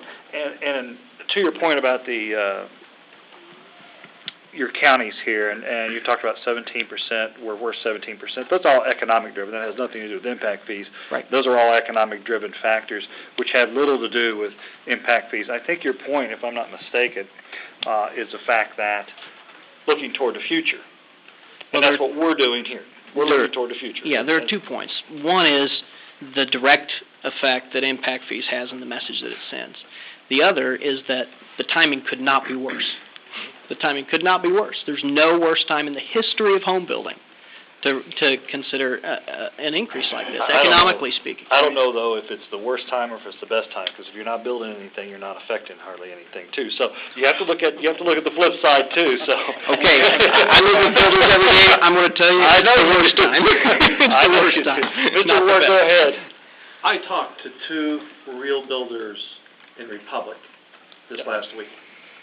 And what they both told me is they could not add that added cost on to the price of their home, and it would come off their profit. One told me he couldn't afford, it would be a 15% loss in profit for him. And he said, I can build in Greene County cheaper than I can then build in Republic, and people will prefer Greene County over Republic. That's a real builder. And those are the things that concern me, and I do think that what he's saying, we at least ought to take heed to that. If we're trying to expand our home building in Republic, I just don't want to shoot ourselves in the foot. And I don't have all the answers. I just know I talked to one builder who told me he built several houses in Republic, and it would have a real effect on him. And to your point, Dr. Ward, and you brought it up last time about, I think, the sewer impact fee and some of the other things, the escalator costs. If I'm not mistaken, there is a motion here, an amendment, that if you would like to make it, will take the escalator clause out of it and allow City Council to still hold the reins on what impact fees are charged and when they're charged, or when they're raised, if they're raised, or whether they're lowered or not. So that's what is in front of you right here. Because currently, to Mr. Morrow's point, we are where we are. Commercial, as he said, is an improvement, and I would agree. As we looked at our commercial impact fees, they are absolutely hard to decipher. To be honest with you, they're hard to decipher. So going to the new commercial is a step in the right direction. On our residential, I think what you were saying last time was going from $450 to $1125 on sewer was too high of a jump. And the escalator clause of 3.5, and that particular piece of it was not accurate. I think we had some add there too. So actually in front of you is an amendment to take away the escalator clause, if I'm not mistaken, and leave that, if I'm not mistaken, subject to review and adjustment annual by City Council as they so see it. So if City Council sees that it doesn't need to go up, it doesn't go up. And if City Council sees it needs to go down, it goes down. What's in front of you is that. If somebody would like to make that amendment, that would be up to council to do so, which, to Mr. Morrow's point, allows us flexibility in the future. I totally agree, and I think that everybody on the council agrees, and even in staff agrees, that an escalator clause doesn't match up with what our goal is to where we're headed. Really takes away the flexibility of the council, takes away the actual vote of the people to give the information back to us to let us make a decision, and there we put an escalator clause in just to start over and let it go. Well, that's not the case. Now, I don't think that was a true spirit of putting it on the ballot. Does that make sense? True spirit of putting it on the ballot is to get the impact fees back in the council's hands and not have such a complicated way of doing business on our impact fees. Mr. Quinkenberry, go ahead. Is this what Jim and I talked about? Is that where this came from? This amendment or whatever? I think there's a couple, this does reference what you were talking about with the escalator clause, and then there was, the other amendment would have been on the Brookline situation, but that's totally different. Two different things on this particular. Two things came up at the last meeting. One was concerned about the escalator clause. That's one bullet Staff point. was asked to look at that. The other issue was the issue regarding what to do with the the existing property owners at the time of consolidation in Brookline. Right. What you have before you is a memo addressing those two issues, amending paragraph G, which is the paragraph that has the escalator clause in it. And basically what the amendment would do would be to do away with the escalator clause and just allow council on an annual basis as it sees fit to review, do nothing, increase, decrease, whatever it may do. If council decides not to even look at it, then it just stays where it's at. That's the amendment on paragraph G.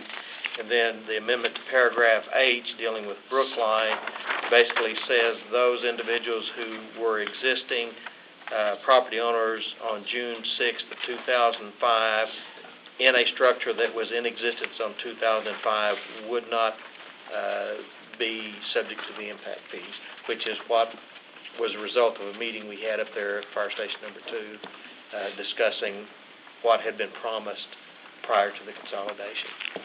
So those are two amendments there, and any others that... The third one that I believe was discussed is that just the residential sewer impact fee that would go into effect January 1st of 2014, that's where it would raise to the $1,125, which coordinated with our study.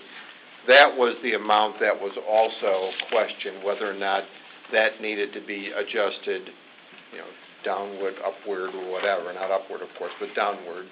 But that was the other one, and that would be just subject to a motion to change the chart to whatever amount is agreed upon. I just want to get that up. And before we move on with any more discussion, any more questions for Mr. Morrow before we're that portion? No offense to you. No, not at all. Thank you for indulging me and giving me all that time. I know it's late. Thank you very much for that. Any other questions for Mr. Morrow before anything else? Okay. Now, back to our discussion. Mr. Brock, you heard Jim's comments, you heard my comments, and you heard Ron's comments on amendments. Now it's up to you to kind of decide and shape the bill how you want it. However, I would like to ask that you consider a bill in general, some form, some shape, somehow, because if the referendum passes in February, something will need to be on the books other than what we have currently, because that will become obsolete and come right back to you. I mean, not obsolete, but it will remain the same, but that's what's in front of you now. Mr. Quickenbeard, then I'll go to Mr. Grooms. Just for the 2014 things, and the possible amendments, and I know we were both kind of concerned about the large jump there. This amendment also allows council, after this vote, if it passes, to make changes to that at any given time. We can make recommendations or make those changes. So there's plenty of time between now and 2014 to adjust that up or down or whatever we want to do. So I'm not sure if we want to put that low or have it high. I mean, we might want to put that where the recommendation is, and then if it needs to be moved, we can always revisit that, 6 months, a year from now, or whenever it needs to be. And to your point, let me give you a little bit of just a quick history on that particular one. It was I think it was 1998, and then voted again on 2002. The impact fee of $450 was actually half of what they anticipated that they should charge. It was reduced by half by council for the simple fact that it was a little bit high at the time for builders at the time. So they decided to cut that in half. It was actually a $900. They cut it in half and made it $450. And that was back late 1990s. So that's where we are, and that's kind of the history behind it. Granted, we think it's going to jump that much, but that's just kind of giving you a heads up of the history behind it. Now, it is up to this council and you to decide how you want to approach it. It's up to you. There's amendments on the table if you want to make them. If you don't, right now the bill is as it is with an escalator clause and expiration date. The information right in front of you. So that's what's on the table. It's up to you to make or recommend any changes. It's up to you. Mr. Grooms? Okay, I've got two things. Okay.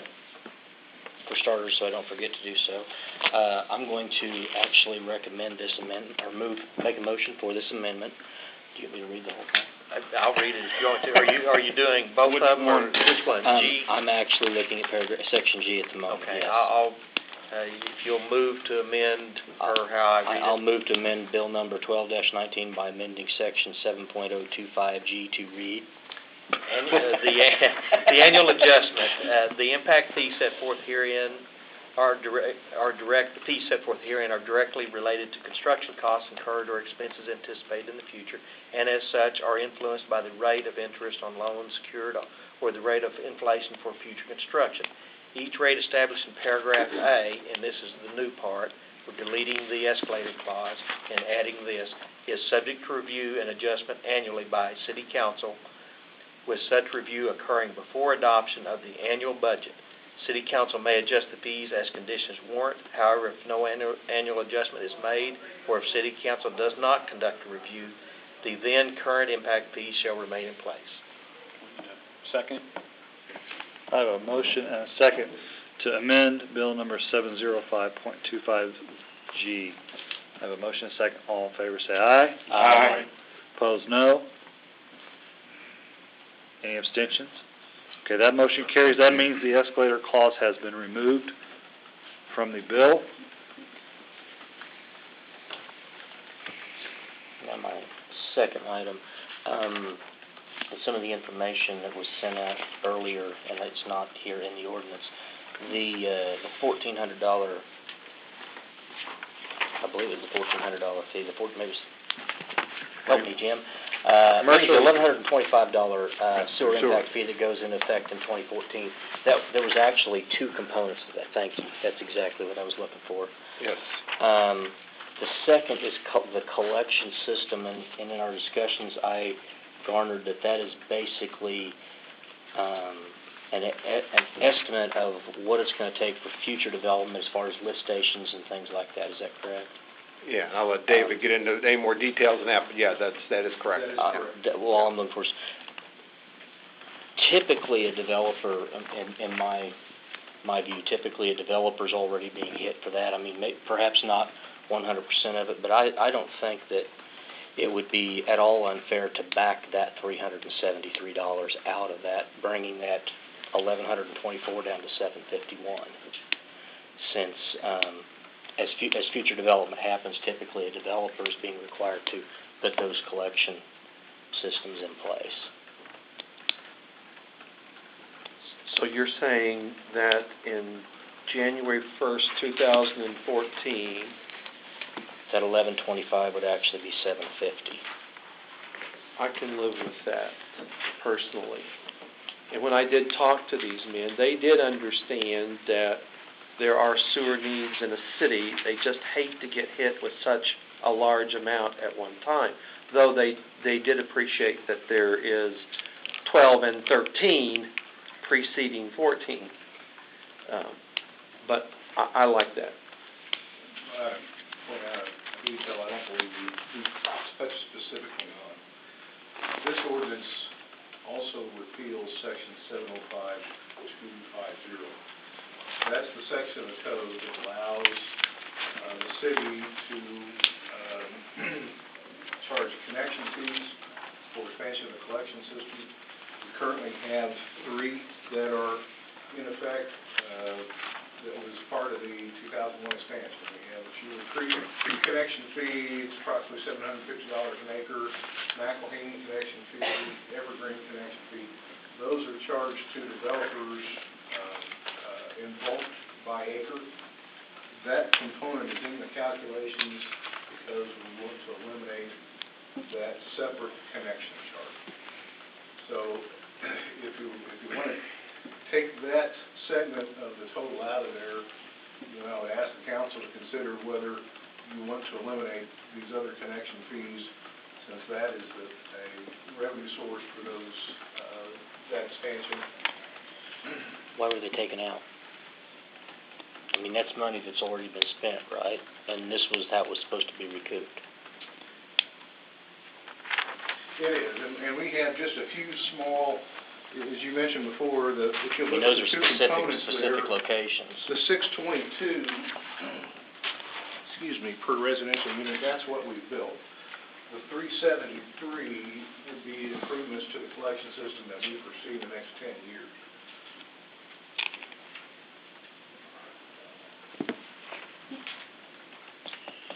Say that again. Yeah, I'm not sure I'm following exactly. Slower this time. English, too. And on the collection system, Uh-huh. the 622, that would be the remaining capacity in these big sewer basins that we've already constructed, a component of the debt service for what we've already built, essentially the remaining capacity. The 373, that was I believe the point of your discussion, that would be 100% of improvements to the collection system in the future.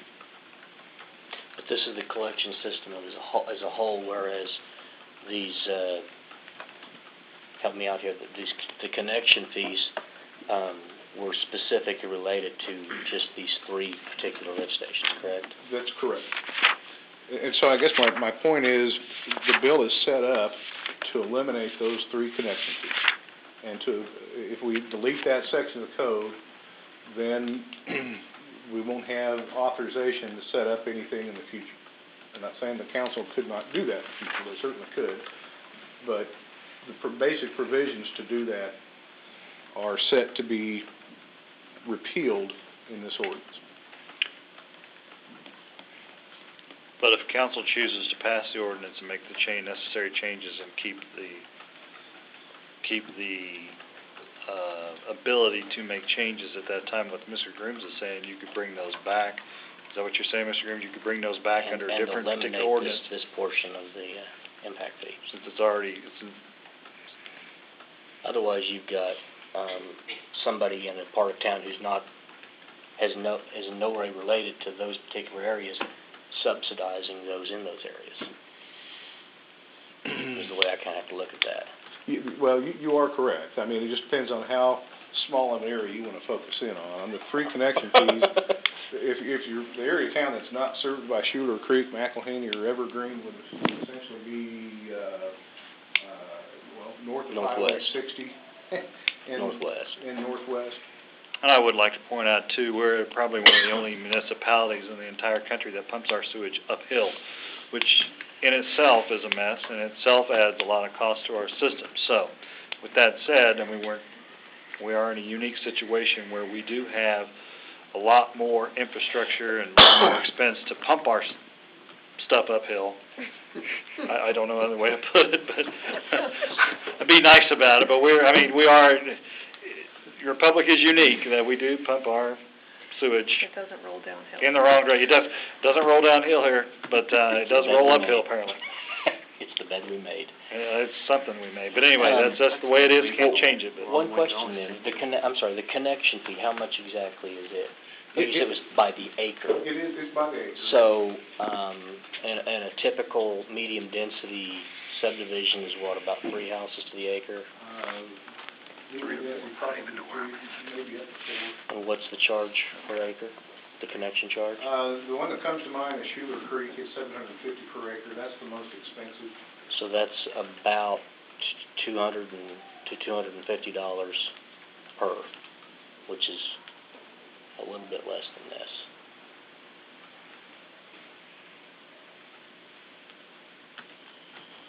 When is that charged? That is charged when a developer builds the subdivision.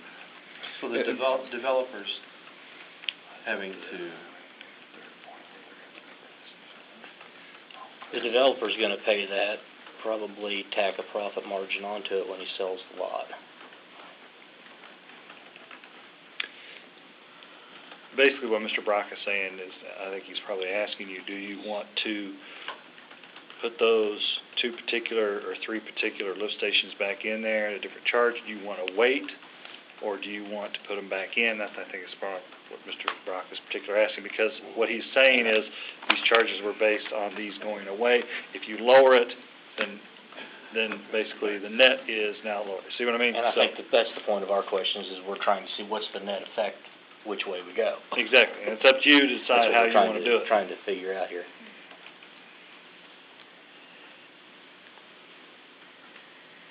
David, does this only become an issue in 2014? What you just raised? connection fees. No, I mean, it would become an issue soon as if it this is passed. Well, as soon as this is passed, the sewer impact fees are $450, right? Correct. What are they now? Or 400. They're 400. But they would. So what you've talked about is gonna go away anyway, right? Correct, as it stands. Yeah. If they repeal that last section of 705. So in theory, in those different basins, in those three different basins, if you developed in those outlined basins, For the next 2 years. technically, in the next 2 years, your sewer impact fee will be less Yeah. than what it would have been in prior years. And council will have 2 years to decide what to do. Right. Currently, those lift stations are built and in place and are included in one of the, columns from the study. That $622 is an amount that includes the cost of those lift stations in those basins. And I realize that you look at this every day, and I look at this once every so often. And I understand we have some needs in the area of sewer. If I understood Ron correctly, I prefer the idea of having some time to look at it a little closer, and we have that time. Well, I think that Elections before we still have to have something done Well, with the tonight, I amendment, believe. we Well, I have think we time. already have an amendment, and I'm okay with the amendment. As long as we revisit this before 2014. Well, annually, if you pass this with that amendment that was just made, Huh? well, with the amendment you just made, each year annually, council Prior to has that. the option of reviewing it. In fact, you don't even need the effective January 1st, 2014, because you're going to review it at least 2 or 3 times before then. So you could actually remove that whole deal. Will this be an automatic part of, because it does say something to the effect of, prior to approving the next year's budget, so will it be a part of the budget process? That language, Or is it going to have to be something that somebody's going to have to ask for? encourage and tie it to something so that you can. We can make that part of the budget Or process. make it easier for David too, because when he's doing his budget and looking at his numbers, that would be when he would know whether it needed to be increased or not. Well, David, I'm not clear on one thing. I'm going to get clarification to Mr. Ward's point, Mr. Grimm's point. If this passes, the 3 basins go away immediately as of February 8th. If it passes the referendum and this passes, this goes into effect February 8th, basically, because council will then have right to do that, to look at them. But those 3 basins go away and then is that correct? I'm going to have to ask for a legal opinion, because we've got this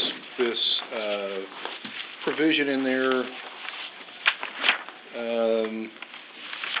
putting a portion of the fees off until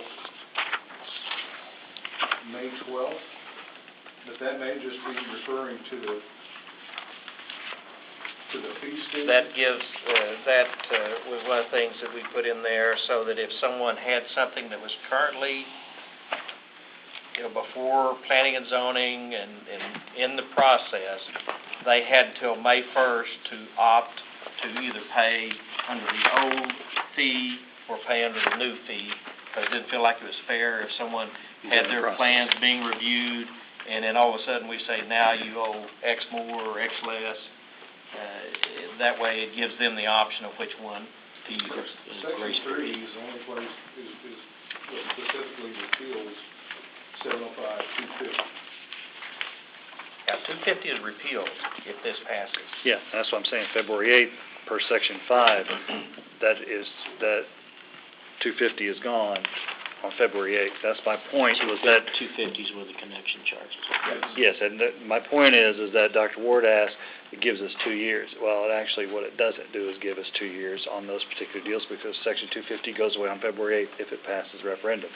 So therefore, I want to make that clarification, Dr. Ward, because that's something I didn't quite catch. Did that clarify? I was kind of going off what I thought Ron was saying. Mm-hmm. But if you don't want the connection fees to go away, then what you do is you amend this ordinance to not repeal 705-250, and you renumber this 705-250 in this ordinance to 705-251. Well, I think, at least in the short term, the repeal of the connection fees is probably a little bit more palatable than the $350 in the impact fee. I would not be concerned with the loss of revenue there. We haven't collected a connection charge in 4 years. I mean, there's not been. Well, that's going to be solely on new development, whereas existing lots that are sitting out there, the new impact fee, well, obviously not until 14, but that affects even lots that are already developed. Right, and that is a subtle shift, as Councilman Ward, I think, was pointing out. And who's paying that fee? With the connection fee, it's the developer. An impact fee, it's the builder. In a lot of cases, that's the same person, but not always. But some of the existing developments, have they already paid this connection fee? And then if we do this subtle shift, then are they going to turn around to pay the impact fee on top of that? That situation would exist, yes, in some location. It'd be, and I mean, we could maybe draw up a list. It'd be a subdivision that was.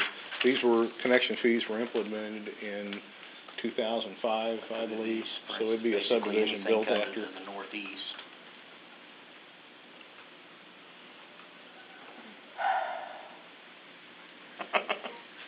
But they're paying an impact fee.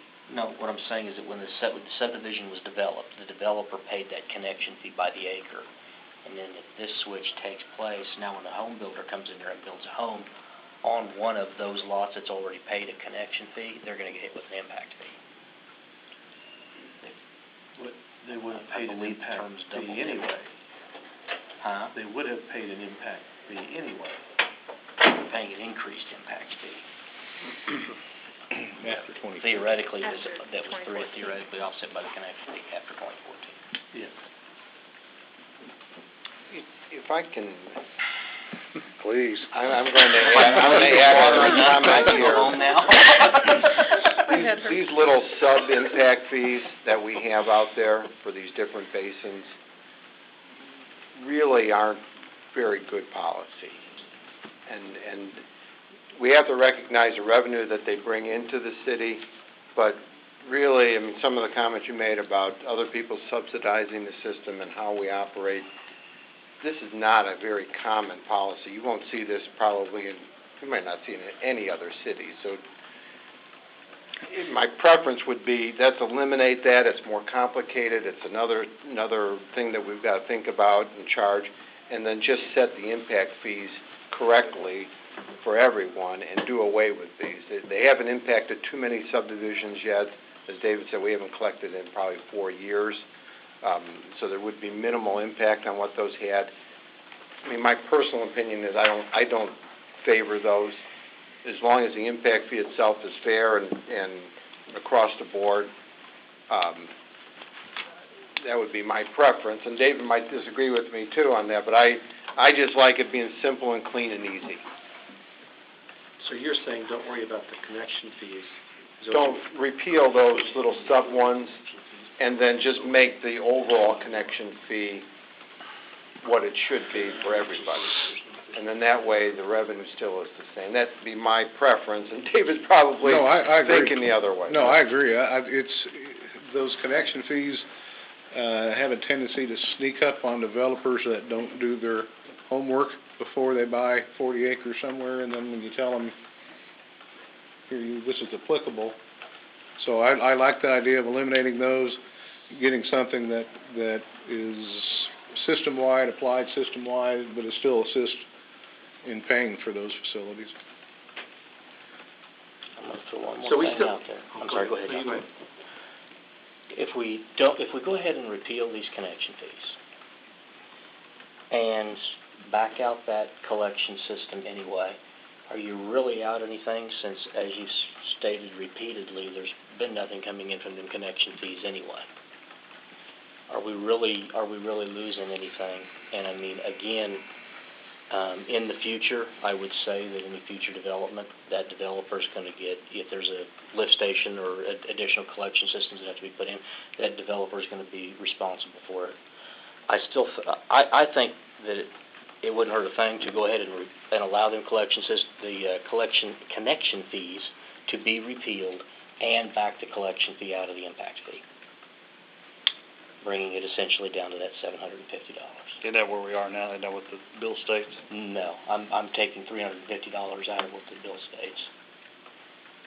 It's $11.25, and I'm proposing it to be $750. You just propose, to Jim's point, you're just changing a straight-up fee to a straight-up fee. I mean, regardless of how you get to $750 or how you get to $11.25. Isn't that right? But without,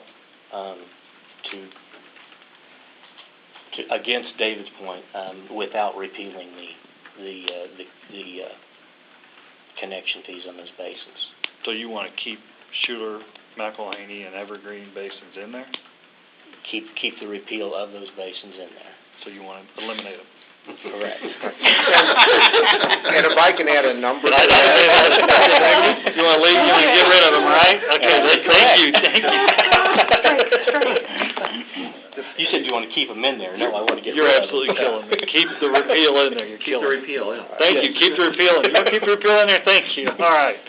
So now that you've made that request, correct? I'll make that a motion. Well, right now, the current bill repeals. That's what he wants to leave in. And you're leaving that in. I mean, So I'm you don't not get to make a touching motion. that. Hey, I'm not touching he's that. clear. I'm clear in my own mind. Okay. What are you wanting to make a motion about? That's what Change the sewer impact Just change the sewer impact fee from the 750. to $750 from the $1,125 Okay, to 2014. That's it. Is that your amendment? That is. Now, do we need to vote on that amendment before we go to another amendment? Yes. So, We need a second first. I need a motion. Second. I have a motion and a second to amend the sewer impact fee from $11.25 to $7.50, correct? Yes. All in favor of the amendment, say aye. Aye. Opposed, no. No. Any abstentions? I didn't get everyone. All right, let's try that again. I didn't either. All in favor, say aye. Aye. Okay, can I see it? Just show of hands. Yeah. Brenda's confused tonight. Show of hands. 4. Opposed, no. No. And a no. There's 2 no's right there. Well, that takes care of it. I don't even have any abstentions. So, 4-2-0, correct? Motion carries? Okay. Does that carry? Yeah, amendment, yeah. Yeah, on amendment. 4-2, so that's correct. Now, But just keeping in mind, we still have the power to change that yes, you do. any way we want to. Okay, that covers, we've had an amendment, we've had an amendment that removed the escalator clause. We've had an amendment to reduce that particular impact fee of sewer from $11.25 to $7.50. What else would you like to do tonight? Vote on it. Hold on. Anybody want to look at the last amendment? Hold on, we still have the Brookline, former Village of Brookline Center, Brookline information in there. Dr. Ward, is that yours? Okay. Staff is recommending that, if someone wants to make that, to clarify and put into writing what was agreed to at the Fire Station 2 meeting with the former Brookline citizens. I would be glad to make that amendment. Please do, sir. Okay, and so I move to amend bill number 12-19 by amending 705.250H to read. And it's except properties or premises with existing residential structures in the former Brookline Village Center at the time of consolidation on June 6, 2005, as per a listing of property owners maintained by the city clerk, shall be exempt from water and sewer impact fees per the policy established for properties in this area during the consolidation process. A copy of that policy is on file with the city clerk. This exemption is contingent upon the ownership being the same as was of record on June 6, 2005, and that the residential structure was in existence on June 6, 2005. If ownership has changed, or if a new structure is involved, then the schedule of fees contained herein shall be applicable. Second. I have a motion and a second on said amendment. All in favor, say aye. Aye. Opposed, no. Any abstentions? That motion carries. So now, let me clarify where we are. Still have a bill in front of you that has, with an amendment to repeal the escalator clause, with an amendment to change the sewer impact fee from $11.25 to $7.50, and with a amendment to change some language and an exemption to set an exemption for the former village of Center of Brookline. That's where we are currently. Now, additional comments, questions, or discussion from Mr. Brock, as if we haven't said enough. Please add some more. I'm ready. You get tired. No, I'm actually having a great time. Are you in good shape now if we pass this for David? I think it's progress. Everything I've heard tonight and last meeting, it's progress. Did that answer your question, sir? I think so. Right on. Didn't sound real confident. Yeah, politically correct and it's late at night. Politically correct. He's Keep him on to that. Yes, he's good. No, All right. at least. Review me in 2014. Or 15. And again, council, if this passes referendum, this is what will go into effect. If it does not pass referendum, we will use what we currently have. So just want to make sure everybody's clear of that. Any other questions, comments, or discussion? Anything at all? Very good. This is a second read, so I will need a roll call vote. Councilmember Harrelson? Aye. Councilmember Ward? Aye. Councilmember Rushiers? Aye. Councilmember Groom? Aye. Councilmember Wilson? Aye. Councilmember Klinkenbeard? Aye. Motion carries 6-0. I haven't said this stuff for so long. Let me see if I can catch my breath here. Need a motion to have the second reading of Bill number 12-20. Motion. Second. A motion and a second. All in favor say aye. Aye. Opposed, no. Any abstentions? Motion carries. An ordinance of the City Council of the City of Republic, Missouri, repealing those portions of ordinance number 07-84 relating to user fees for parks and recreation programs, activities, and facilities, and enacting new user fees in lieu thereof. Motion to have the final passage of Bill number 12-20. Motion. Second. Motion and a second. Welcome, Mr. Keeling. Thanks Thanks, for your patience, sir. Please give us the overview. Certainly, I'll keep it brief. This ordinance is in large part just a housekeeping issue, formally setting our fees for 2012 within Republic City Code. The main change is we added a separate tier for rental rates for those individuals or organizations that utilize our building, that there would be private gain involved. So, Questions, comments, discussion for Mr. Keeling?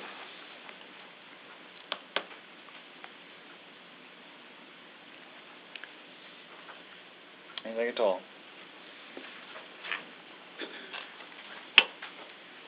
Fair enough. Roll call vote. Councilmember Klinkenbeard? Aye. Councilmember Wilson? Aye. Councilmember Groom? Aye. Councilmember Brashears? Aye. Councilmember Ward? Aye. Councilmember Harrelson? Aye. Motion carries 6-0. The next item is, thank you, Mr. Keeling.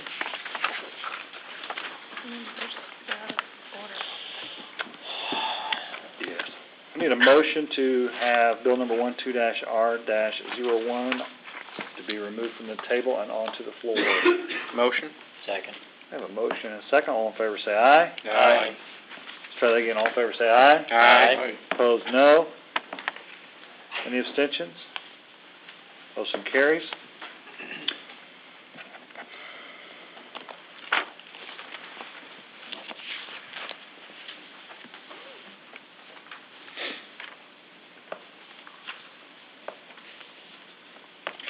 Resolution number 12-R-01, a resolution of the City Council of the City of Republic, Missouri, providing direction on a joint project with the Republic Historical Society to renovate, install, and maintain the Republic Arrow sign. Need a motion? Motion. Second. I have a motion and a second. Mr. Brock, give us the overview, and then we'll... Did you need a motion to read that after it came off the table? No, this is actually a resolution, so... All right. My bad. No, it comes under old business, even though it's not a second reading. So, good point, Mr. Klinkenbeard. Appreciate you recognizing that. Mr. Brock, please give us the overview. Resolution is an attempt to get consensus from the council on potential joint project with the Historical Society to renovate and display the old Republic Arrow sign. Okay, I think last time, who wants to jump in here? Well, Here we go. since the last meeting. Thank you. We have done a little bit of work on the overall agreement, and I think what Ron has, is it in the red folder again, Ron? Or No, is it- just handed it Oh, out. just handed out. There's a draft agreement that may be acceptable to the city council, and basically what that agreement would do would provide the Historical Society with the ability to gather their funds and do the restoration of the historical sign, agree to a location which would be at the corner of Main Street and Route 60, right there in a yet to be determined, although we have a pretty good idea exactly where it would be, location there by the Mercy Doctor's Office. And then it would provide for guidance on the maintenance of the sign, and according to this draft agreement, there would be a provision in there where the Historical Society and the city each would put in $250 towards the fund for overall maintenance of the sign.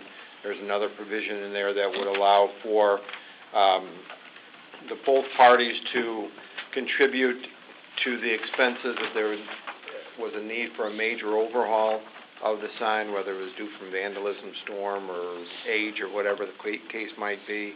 And then it allows for the city to remove the sign if it ever, we can't gather the funds and what have you. The one other part that was added in there was thought that we had about possibly incorporating that old sign into a welcome sign for the city. And in order to do that, we would need the assistance of some sort of a landscape architect to help design the sign. And that would allow for the city, by this agreement, to work with an architect and spend no more than $5,000 towards designing 3 different concepts of how we can incorporate this into a welcome sign. Any costs above that would have to come back to the city council.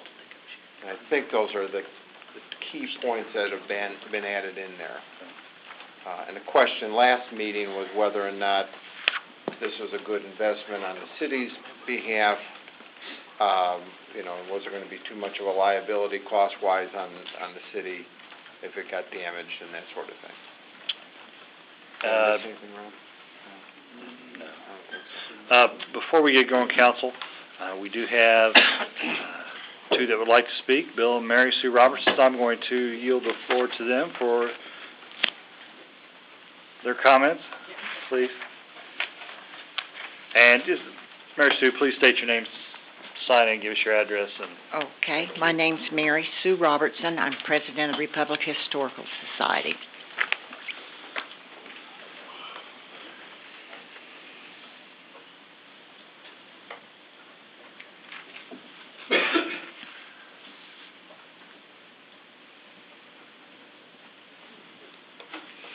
My main purpose to come in this evening is to let you all know what our thoughts were when we started this project. We're in the business of restoring Republic's history. That's our main goal. We've had several people come into the Historical Society, and I know Menden Place across the street saying, we didn't even know downtown Republic was here. We didn't know you were here. We didn't know this street was here. And then when we find the signs still available, our thoughts were, well, let's do a fundraiser and restore this sign, get it so everybody can enjoy the past, because that's history, that's what we're in. And I served on a committee with Gail Noggle and probably some of you in trying to refurbish downtown. Well, that's still in everyone's dreams that has anything to do with downtown Republic. So we thought, if we have fundraisers, get enough money to refurbish this sign, when you turn it over to us, we took bids, then we could place it where it originally was on one end of town, and thinking Highway 60 was the most traveled between it and 174, that it might bring some life to downtown Republic. It would at least, and we have a sign being made to go right under it, which will be lit, that says historic downtown, which would bring more to downtown Republic as it is now. And I'm not against other parts of Republic. I just love downtown Republic. So that's where we came from. And the lowest bid was right at $8,000. It was $7,900 something, but I'm going to round it up and say $8,000. And we have raised right at $6,000 already. We have one donor waiting to give us the remainder. So I hate to keep putting this off in case we lose that donor. But we do have all the funds. Pinnacle Sign will not start the sign until we have an assured place to place it when it's finished. Now, I don't know how many of you, some of you I know, were raised in Republic, and we were raised with those signs.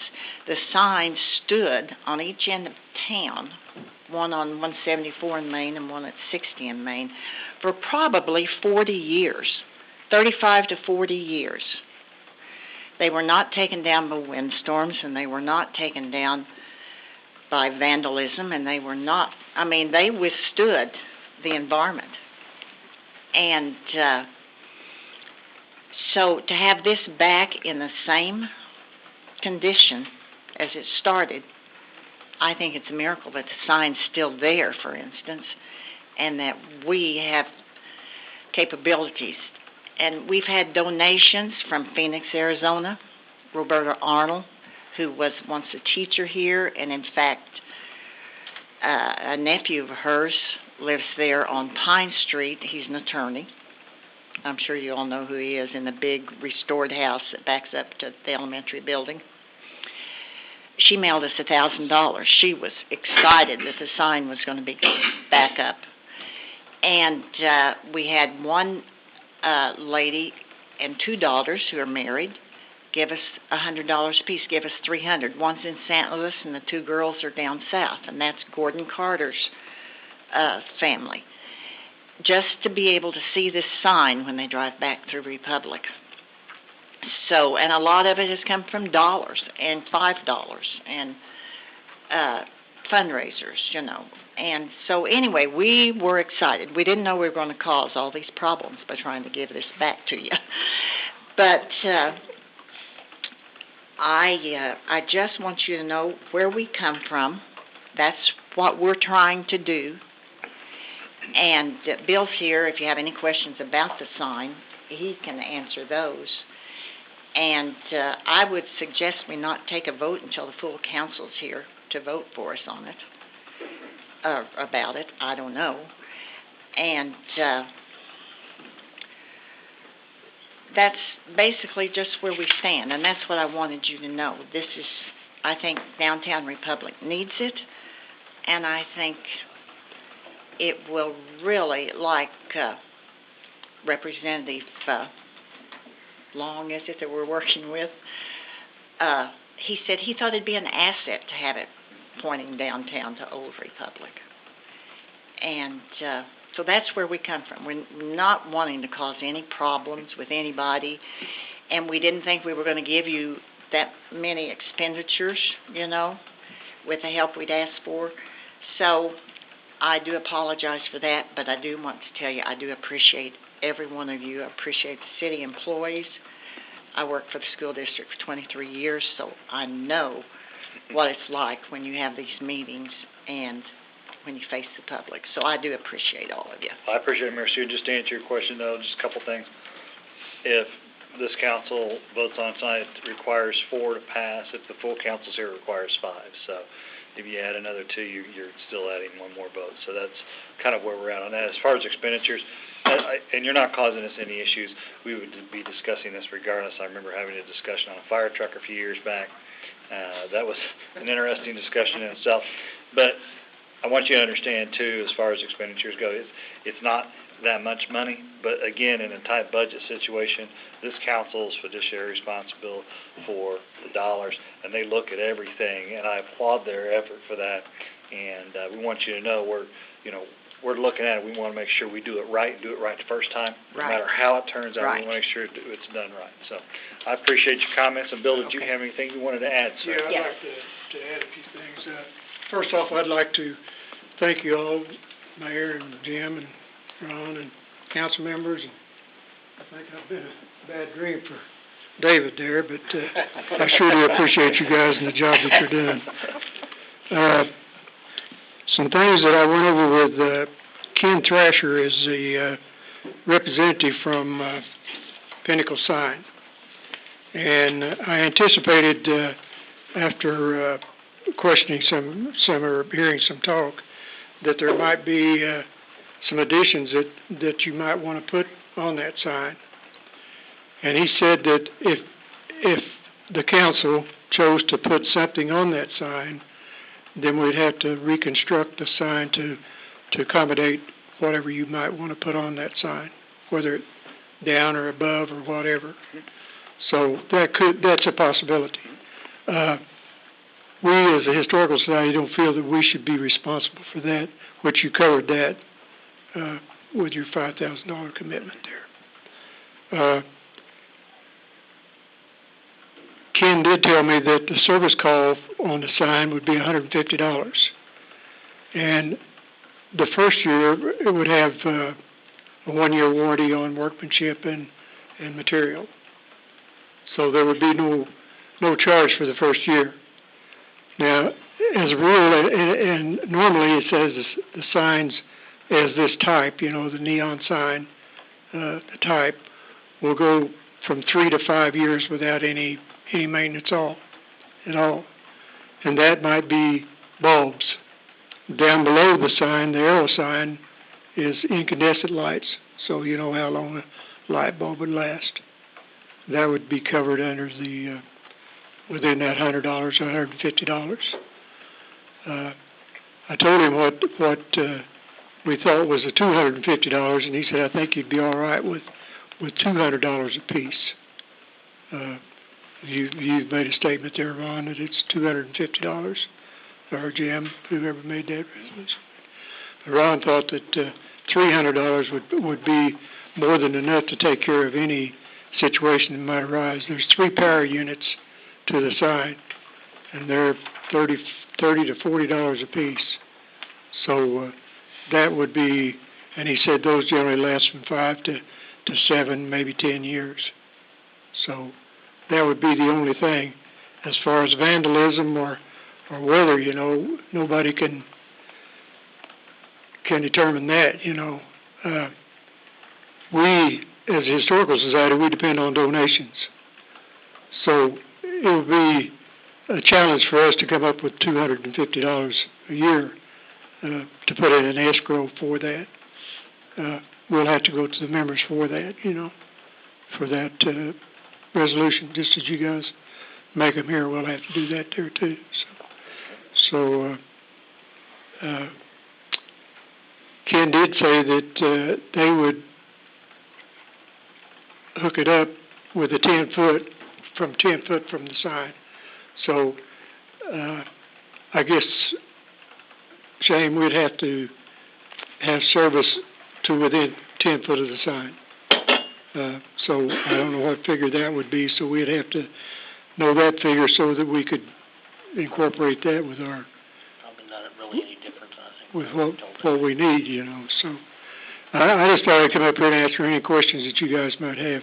I went with Ken, and Ken had a meeting, some kind of meeting over next to tonight, so he had been here and went over it with us. But the sign can be raised up and incorporate anything that you might want to put below that sign. We just have to know, prior to going ahead and doing any construction on the signs. Okay. So, Thank we you. do appreciate you guys and David here putting up with me all this time. No, that's fine. Comments, questions? You guys have questions for Bill or Mary Sue? I would have one. Go ahead. How long has the sign not been up? I think the city took it down in 2004, I believe. It's been on the shelf for I don't know, 3 or 4 years. Well, we picked it up a year ago, I think, or a year and a half ago, Steve. How long was that up? Just curiosity's sake. I've been trying to research it, and I can't come up with it. Some people say it was put up in the 40s. I had a friend that lived right across the street, and he said he remembers a big hoopla about it being put up, and he was there in the 50s.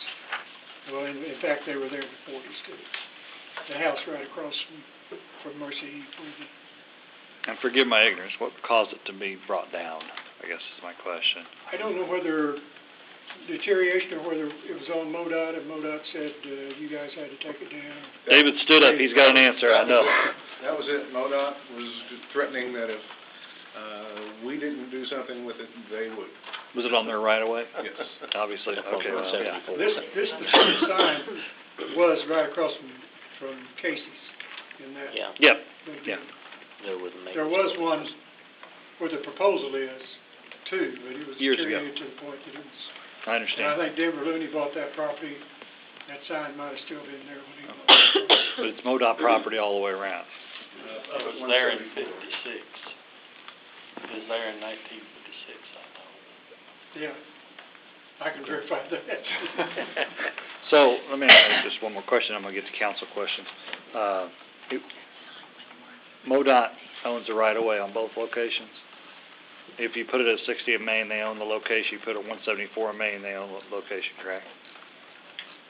We're working with MoDOT to convey some of their right-of-way at Main and 60. They've indicated a willingness to do so. Okay.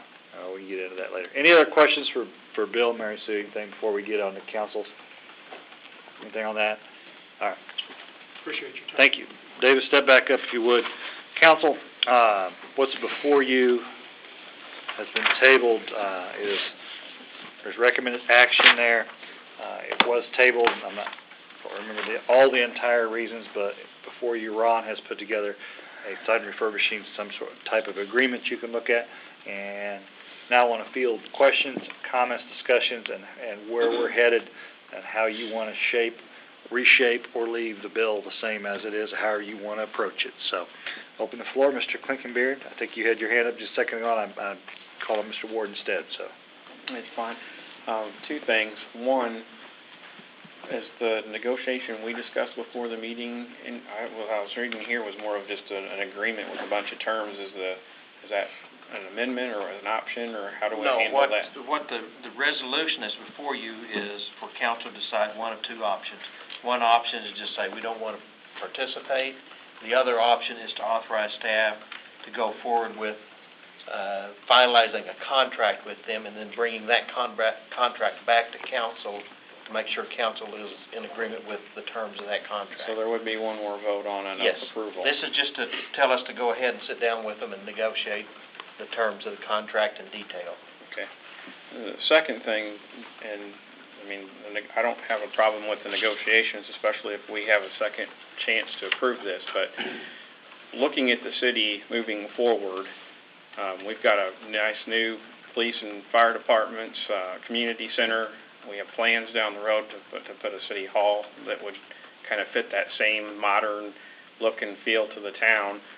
And I feel that taking, and if I look at the pictures of it and things, and taking a sign that's 50, 60 years old and putting it out on 60, basically advertising the city, it doesn't fit the modern, motif or what we're currently in. If it was, I don't want to discourage the Historical Society. I think it's a great deal to refurbish it, maybe put it in a museum. If we put it on Main Street between the railroad tracks and the buildings or whatever, or have something else neat done with it, that would be an option. Or incorporating the look and feel maybe into, I know Miss Pool's been working on welcome signs that might look more like the high school, that, the nice brick, something that would look modern, that would, it just seems like having a neon sign that looks like a hotel vacancy sign on the side of US 60 pointing down this way.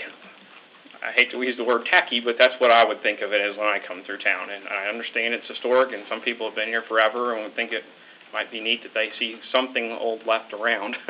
To me, coming through the city, and I'm a developer coming in to bring in something like a $350 million project, and I drive past a sign like that, it sends a different signal to me. And maybe I'm the only one, but that's my concern is, restoring it. And even the box below it where it says Historical District, those box signs that have light tubes inside there's a lot of strip centers that do not allow boxed signs like that because it makes the center look tacky. They require actual lettering on a raceway or something else that doesn't detract from a strip center for the same reason.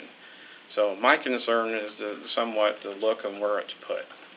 And that's my 2 cents. I don't have a problem if in the negotiation part of this, if we have the option of maybe incorporating part of that arrow or the different pieces of it and put it on a sign where it's welcome and we contribute some of the money and have a matching one made for the other end of town, that we can be proud of something new.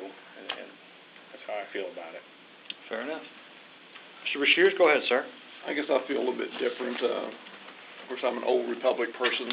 And to me, the sign would be anything but tacky. To have a sign that's historic, to point to a historic district, I can think of nothing that would be more appropriate than that. To have a modern sign to point to your historic district, they don't fit. So to me it shows people that want to do this sign and people that support it, I think maybe enjoy history, maybe enjoy their past, have learned from it. And to me, I think it's a good idea. Fair enough. Other comments, questions, discussion, or questions from Mr. Brock, too? Ms. Harrelson, go ahead, and then I'll get to you, Ms. Dr. Ward. I have to agree with Mr. Bashirs. I think, yes, Republic is moving forward, but you don't move forward by rejecting your past. And, we have a historic downtown. We want to see that refurbished. If you look at other towns around here that have historic downtown districts, they haven't bulldozed those buildings down. They've left them historic. And I think this sign would just add to that. It's something that's unique. I don't think it would be tacky, not pointing to our historic downtown. Dr. Ward, go ahead. No? You're done? Okay. Mr. Wilson. I kind of agree with Kathy and my friend down below there. Charlie. Mr. Bashirs. We've been around a few but I agree with them. It's to me it's a neat sign and it infers exactly what it is. It's the historic downtown. Questions for Mr. Brock at all, too? I appreciate the discussion and comments. Is there anything for Mr. Brock? Do you have anything to add, Mr. Brock? No, sir. Tonight we're just saying continue the talks or don't continue the talks, correct? I mean, this is a go ahead and look into it, or no, there's no sense in going any further. The ins and outs aren't what we're here for. Yeah, the either don't do it or do it. Negotiate or bring back a contract with however many designs we agree to for council to consider. If you look at your whereas statements in your actual ordinance or actual resolution, you will see working on Historic Society seek direction from City Council. That is the third whereas and the fourth whereas. Look at those as we go.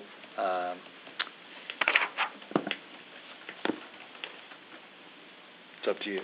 So that's exactly what's in front of you, is to move forward and work on basically what you're doing is allowing staff to move forward with it in the direction of a sign, however that turns out to be, how it turns out to be modern, postmodern, historical, combination of whatever, it allows them to move forward on that particular issue. Now, I'm not mistaken, it does come back here, correct? Yes. Okay, and it does come back here before any funds are expended, is that correct? Well, we, Well, we- we'll have a little bit of design. yeah, a little design expense up front if we're going to share in the expenses. City was going to take on that But responsibility. the 5,000 isn't spent before city council approves That's again. Jim's limit that he can. Without city council approval, Without you city can spend council up to approval. $5,000. But we're putting that out there to make sure council's okay with that. It won't get that expensive, it better not. The Just estimate for that, 3 designs, I mean, that's the part that kind of makes me back up. Is spending up to $5,000 just for 3 things that maybe we may not even like. No, I'm just giving you an example of Yeah, that. it wouldn't be, Well, bids aren't gonna cost us anything, correct? I mean, sign companies will do a bid at no cost.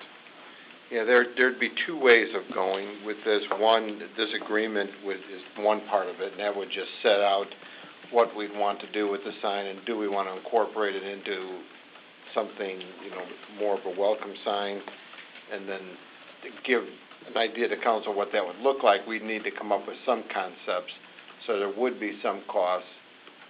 We did get I don't say it's an itemized cost and precise yet, but we got one estimate of about $1,500 to do design work on 3 different signs, 3 different concepts. We can certainly go out and look for other, architects that may be willing to do it for less and explore some other options, but, pardon me, it won't reach the $5,000 level. I just wanted you to be aware of what his abilities were before it comes back to council as far as money expenditure. So, Dr. Ward, go ahead, please, sir. So what I'm hearing is we went from $250 to now we've jumped up to maybe $5,000, and we haven't even built the part we're going to design. And I probably shouldn't have thrown that $5,000 amount. That was just something that's the maximum limit that we could have, and I didn't want to confuse that to be an actual cost that we would spend up front. But everything I'm hearing is our costs keep going up and up and up. Because we haven't even built the welcome part, and we don't even know what that's going to cost us. That's correct.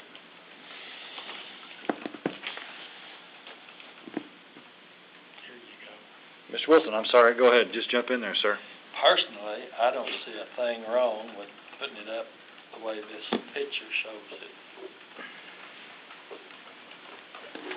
That's the way it was before. What's wrong with that now?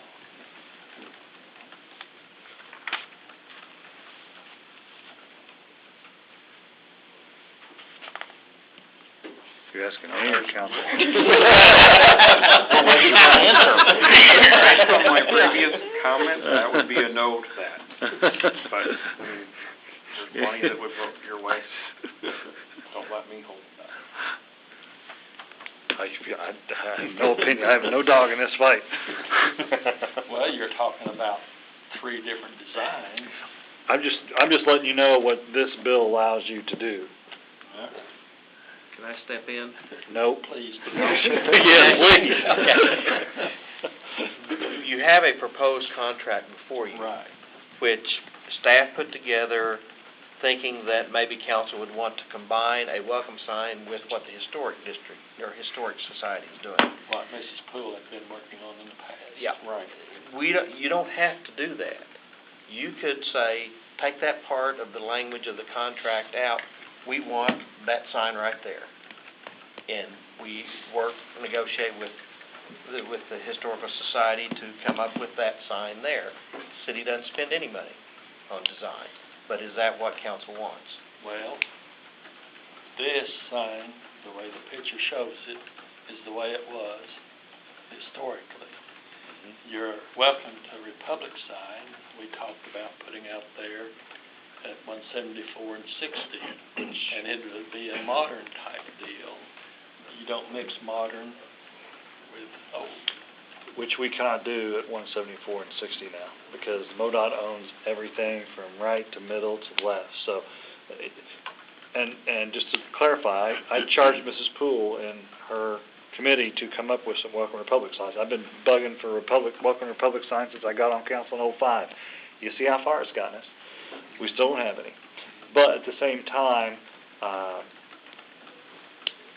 The idea, I think what Jim is saying here is you have an option, as Ron said, you can put it up just like this, or you can try to incorporate both and make something nice and have something historical along with it to show kind of together. I think that was his compromise, to what you were saying earlier.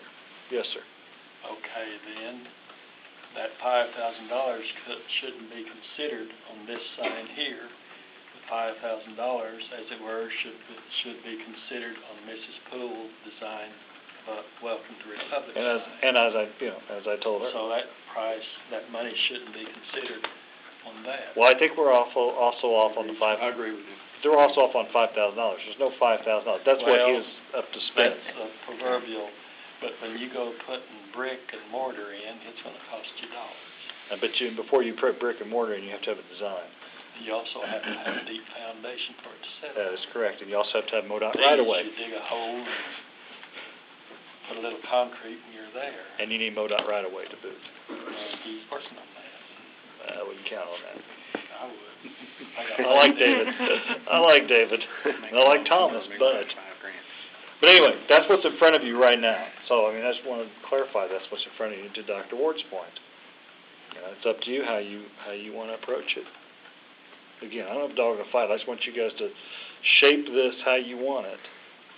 Direct staff on how you want them to go, and figure out how and you can make it hybrid or however you want to do it. But it's up to you to make, change, refuse, whatever you want to do with this particular resolution.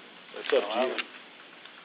Motion to proceed with the negotiations on the contract. Now, when you say that, you're giving me a conflicting signal, because you said you want this sign, which is a very simple contract. We just agree that they refurbish it and set it out there like this, or do we want to get into architectural design? Well, no, I added to it. Okay. I said the money that he was talking about, that should be applied to the modern part of it. Yeah, and it shouldn't be applied. That's a separate issue at that point. To your point, though, Gary. You're building it all in the same place. It's all going to be the same thing. Right. Yeah, I think maybe I didn't make the agreement clear. The allowing or the city contributing funds to it was to cover the extra stuff beyond this right here. Okay. This right here, if you chose to just say, do this, I'm with you now. then the city would not contribute anything. If the city is going to say, we want this sign with the historic downtown on it, but we want to put it in a designed structure that the city is saying we want it in, then that's the cost that the city would incur. All right. Okay. That's satisfactory. Okay. You okay? I want to make sure I'm clear. You and I are on the same page. Well, he said at that time, yes. Okay. All right, I got you. That wasn't come across clear earlier. Yeah, I agree. It I agree was with you. implied that it's all going on this sign here. I agree with you. I agree with you, That's not the intent. Mr. Wilson. I agree with Now you. then, it's more clear. Now, does everybody understand what point Mr. Derrickson made regarding that? Okay. Mr. Shears, go ahead. It just needs to be understood that the 5,000 we're talking about is not just for this Republic sign. So it's for what the city is asking in addition. To put around it. For instance, let's say you wanted to build a nice... To me, that's secondary, though. It seems like we've incorporated the idea of making the sign look modern compared to leaving it as it is, which I think, is that the intent? I don't care to have something down below it, but I don't want to spend... But that shouldn't be the deciding factor of what the sign goes up. Right. I think we'll be proud of the sign when it's completed.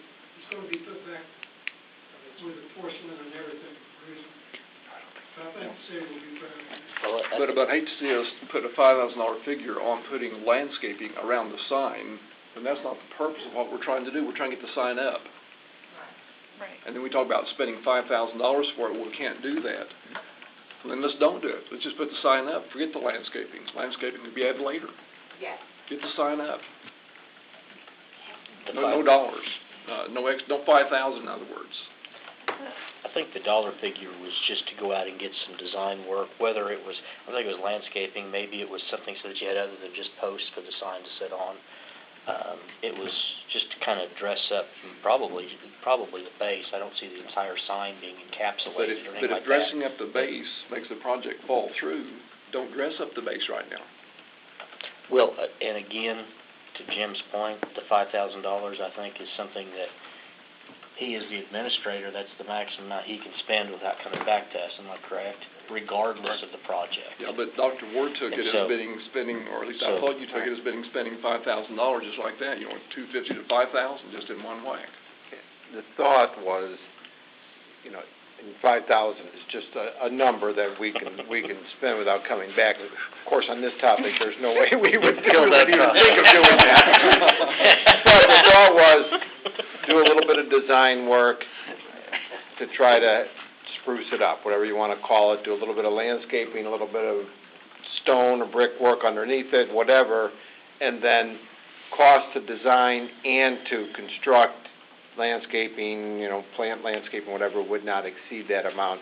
I think, if I'm hearing the direction right, is get the sign up, if anything, spend a very minimal amount just to give some sort of just an idea of what landscaping can look like. That would be very minimal cost, and just leave it at that, and then go to the next level.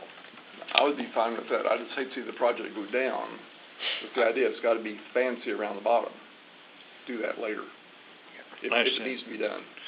Ms. Harrelson, you had comments. Go ahead. I was just thinking about, you were talking about incorporating the sign into a Welcome to Republic sign, but you're going to put it kind of in the middle of Republic. I mean, if we're going to do a Welcome to Republic sign, shouldn't it be as you're entering from either end? I mean, I don't know. I mean, that's kind of, to me, that's not really. Make it welcome to the historic downtown. Yeah, I don't know. I just don't, you know. Keep my mouth shut. We're going to put a big map with a red dot. There you go. We want everybody to come to historical downtown. Right there. I just think. Yes, sir. I would personally, I would say for right now, remove point 6 from that agreement, and let's move on with discussing it without that part in it, because that's something that we can always look at later. The only thing we have not done, though, is talk about continued responsibility. That is correct. Whether you put it up for $100 or $1,000 and get it up, we still haven't talked about who is responsible then. As I've understood it, we are.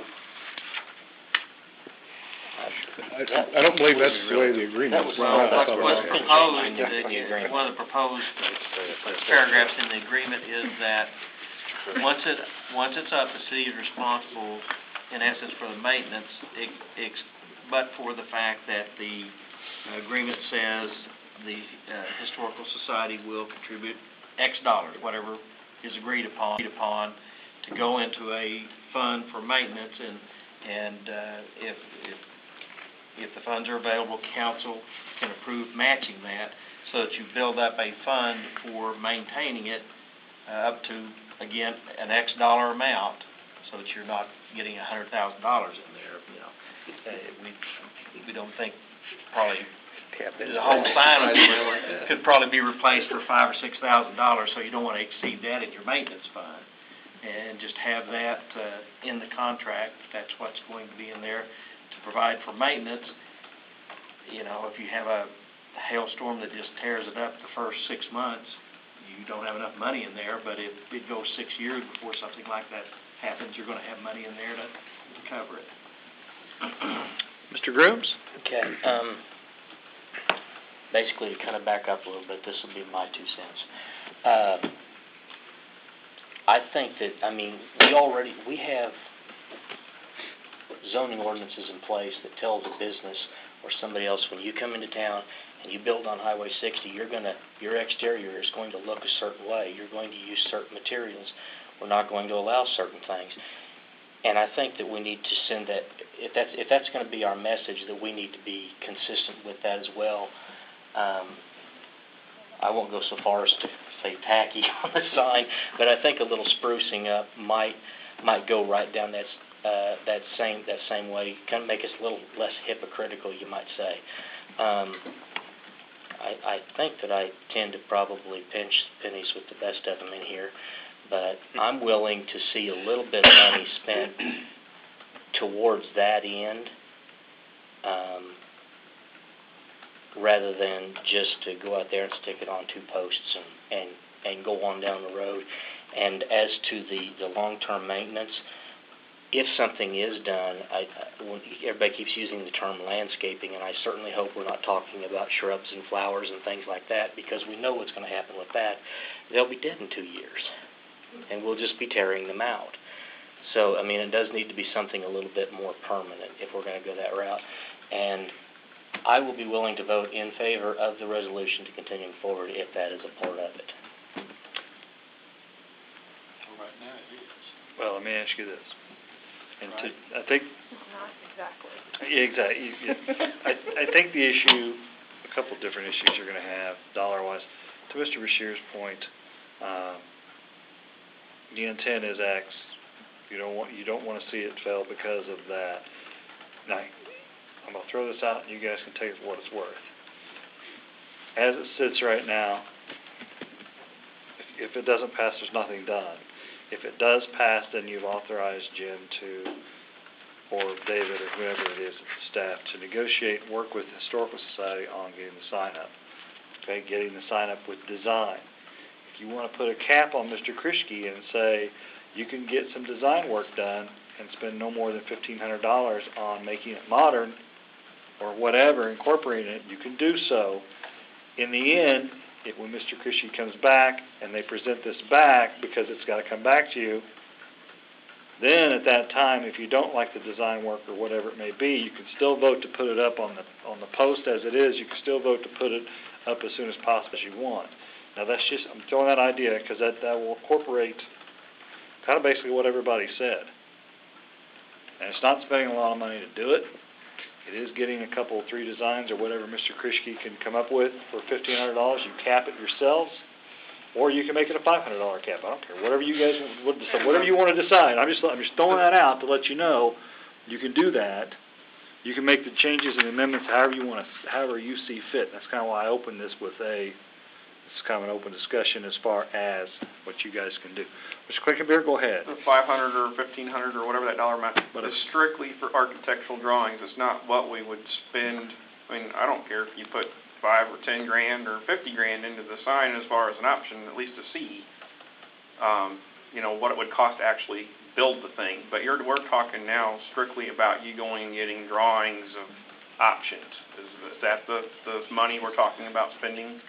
I was just throwing that out because that's what Mr. Krischke had in mind, to try to compromise between putting it on 2 posts and keeping it with the modern theme of Republic. That was his idea. Shane, I'm for exploring some options of doing, the 2-post thing. I'm out on that. But if we want to spend some money to look at some design work and set whatever dollar, if the $5,000 is too much of discretion to leave it, I think he's okay with that, but whatever we want to set that at to come up with some other options to modernize it a little bit, I'm okay with that. And that's just I'm just throwing that out as an idea because that's what I'm hearing from everybody is you want to do something with it, but you don't know what to do.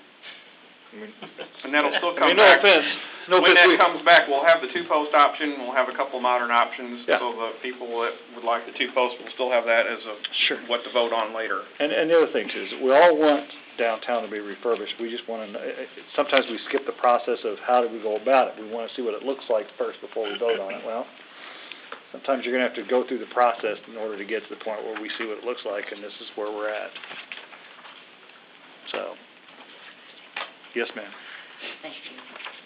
I might make a point that they might look at the sign after it's finished it might look a lot better than what they think it would, and then do your design at the bottom. That, your designer might have a complete different aspect after it's lit up, and it looks nice. And basically, that's what the mayor said just now. Yeah, thank you. So, council, it's up to you. However you want to approach it. You can deny it and go on, you can approve it and go on, you can make an amendment and go on, whatever you want to do. Has Gary already got a motion on the floor? The only thing that's on, There wasn't a second. I think the only thing that's on the floor is the resolution with the two options. And what I have provided you with is a rough draft of a potential agreement that we've kind of gotten into. And I suppose what we need is, if you're going to go ahead and say go forward, then as a part of choosing that option to go forward, we need some direction as to what you want us to do. Two-pole deal strictly, or some variation of letting some architectural design work to be done. I would be with going with your draft here, if I understand it. How do you understand it? No, I want to know. I want to make sure that I understand. It that you're going to go in negotiation with them, and I understand it that you are going to come up with some renderings, drawings on the 3 separate options. Is that right? Yes. As far as I know what I'm you're not saying talking, anything. because this resolution allows for us to go and work towards a written agreement that takes care of everybody's responsibilities and talk about the renovation, the placement. That would come back to City Council. Kind of a sidebar to this is you're just going to give general direction to us to go out, spend a minimal amount, if you want to set a dollar amount to that, $500 or whatever, to get some designs that we can also bring along with a written agreement. To kind of expand on that, there's a blank in there for how much we threw out 5,000, but I put it as a blank because it's really your decision. If you want to set a limit of $1,500 to bring back 3 architectural designs at the time we bring back the contract for approval, then we can do it that way. And then we come back with the 3 architectural designs, not over X dollars that you tell us tonight that you don't want us to spend over. And we'll bring back these agreement for you to either thumbs up or thumbs down with those designs. Well, I trust Jim in that he would make a rational decision on the amount of money he spends. How about as long as your idea of rational meets ours. That's what he needs to know, is what your idea of rational is. I would ask council to set a limit. Okay? Not that I don't trust Jim, but I want Jim to be able to negotiate. I want him to be able to negotiate with these designers and say, look, I got a project, this is what it is. You got to give me 3 drawings for X or 4 or 5 or whatever he deems necessary, and go with it that way. I do not like the open end. No offense. I mean, I know he's good at what he does. He's the best in Southwest Missouri. But at the same time, I want you guys to feel comfortable that you're not spending, because as Dr. Ward said, you went from 200 to 5,000 in a hurry, but that's not necessarily the case. I want you to be able to set a limit on exactly how much you're spending, cap it, and then let's come back. Let's do something like that. Whatever you guys deem the dollar amount is, I want to make sure that you have something in place so Jim knows this is what I have to work with. I think for Pinnacle to get that work, they'd probably do a design or two at no cost, just as a bid of whether we want to go and spend money with an architect. I mean, that's fine too, but I would think a sign company would bid. That's an option that he's going to have to explore. So you're going to leave it as 5. Do we proceed with voting on it and then set the limit, or we No, you set the limit before. You have to make the amendment, set the limit based on what you see here. I'll make a motion to amend it to 1,500. I'll second it. I have a motion and a second. to amend the top dollar amount for Mr. Krischke to spend on this particular project for design purposes only, correct? Correct. $1,500. I have a motion and a second. All in favor say aye. Aye. Opposed, no. Any abstentions? Yes. One abstention.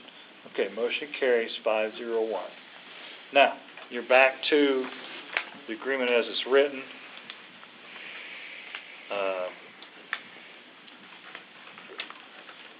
Part of this agreement includes the negotiations for an ongoing maintenance. Now, this is, like I say, this is just a draft for you to look at. It won't be exactly like that when it comes back. That's just an example. But there are provisions for the ongoing maintenance fund. Okay. To be Does that- shared by both parties. Now, the resolution is still on the floor as it is currently with your amended $1,500. As it is, it will allow Jim and staff to negotiate a contract or some sort of programming with the Historical Society, and at the same time, give Mr. Krischke and staff $1,500 to work with for 4 designs, whatever he can get out of that. Is that fair? That's the resolution on the table, am I correct? Mm-hmm. And it has to come back for city Yes. council approval Absolutely. on final direction. That is correct. Yeah, that's fine. Everybody okay with that? Yes. I want any questions on that? Now, any other questions in general on this particular item? That's kind of where we've landed. Anything at all? You want to add, subtract, comment? You okay? No, I just think 1,000 acres and... I don't want to hear it. And that seemed long. I understand. All right. As it is, any other comments, questions, discussion? I'm going to call for a vote in just a second. So any other comments, questions, discussion before we get too far?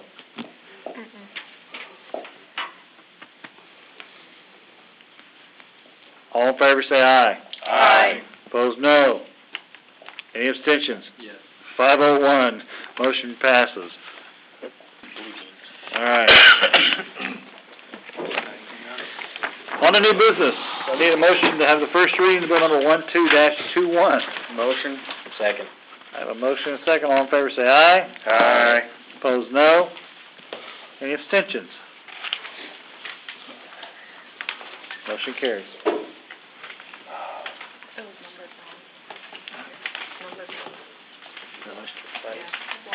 Here you go.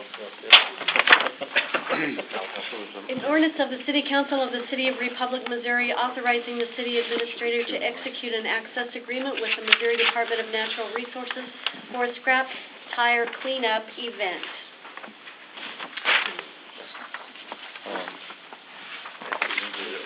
Yeah, it's in the exhibit, but it's on, bill number's correct on the back, so you're good. Okay. Mr. Brock, give us an overview, please, sir. Brief and it may. Not such a slippery topic, I don't think. This one here. This should be a win-win-win for everybody.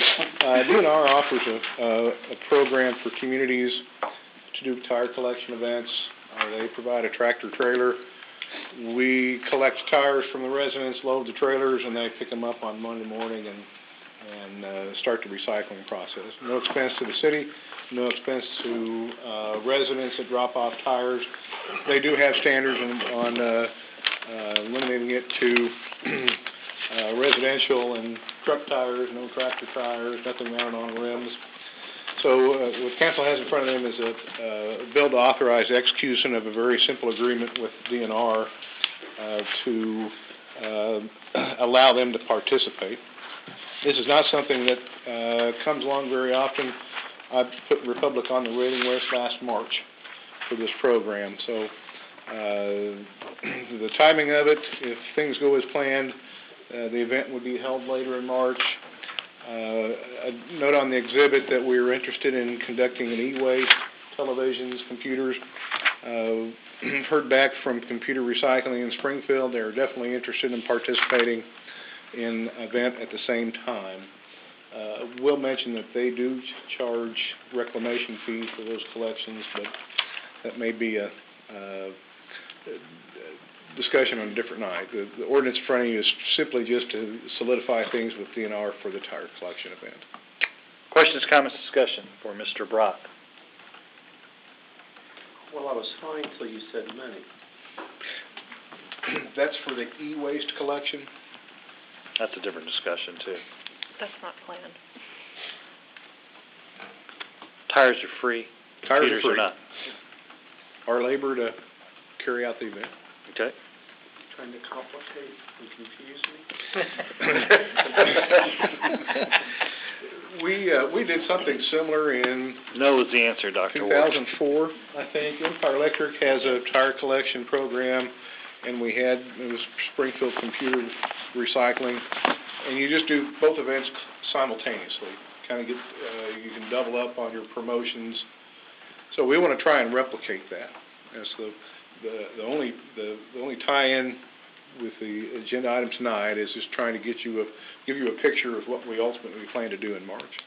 But there's no cost on the tire event, and it is pretty standard on e-waste collection.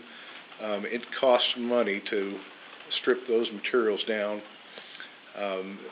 Typically, what we did before, residents that care to drop off a TV, computer monitor, computer recycling, provide them with the reclamation fee, and it's a transaction between the resident and the collector. The city doesn't get involved.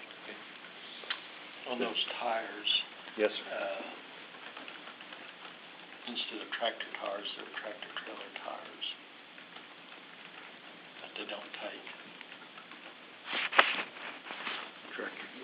What's your question? Right.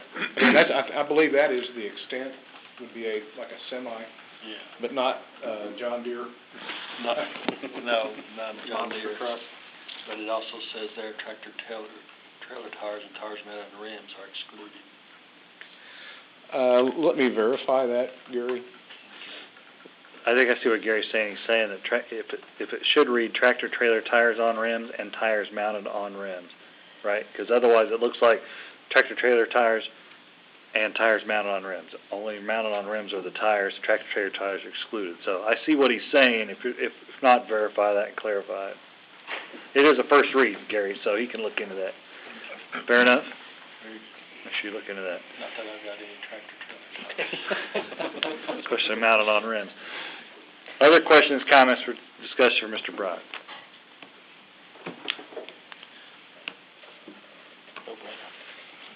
Pretty much. Anything else? This is a first read, so if there's questions, comments, discussion, please get with Mr. Brock to verify those, or ask at the next council meeting. If it requires some additional research on his part, please give him enough time before the next council meeting to research those ideas. Anything else, council? Very good tonight. Very impressed.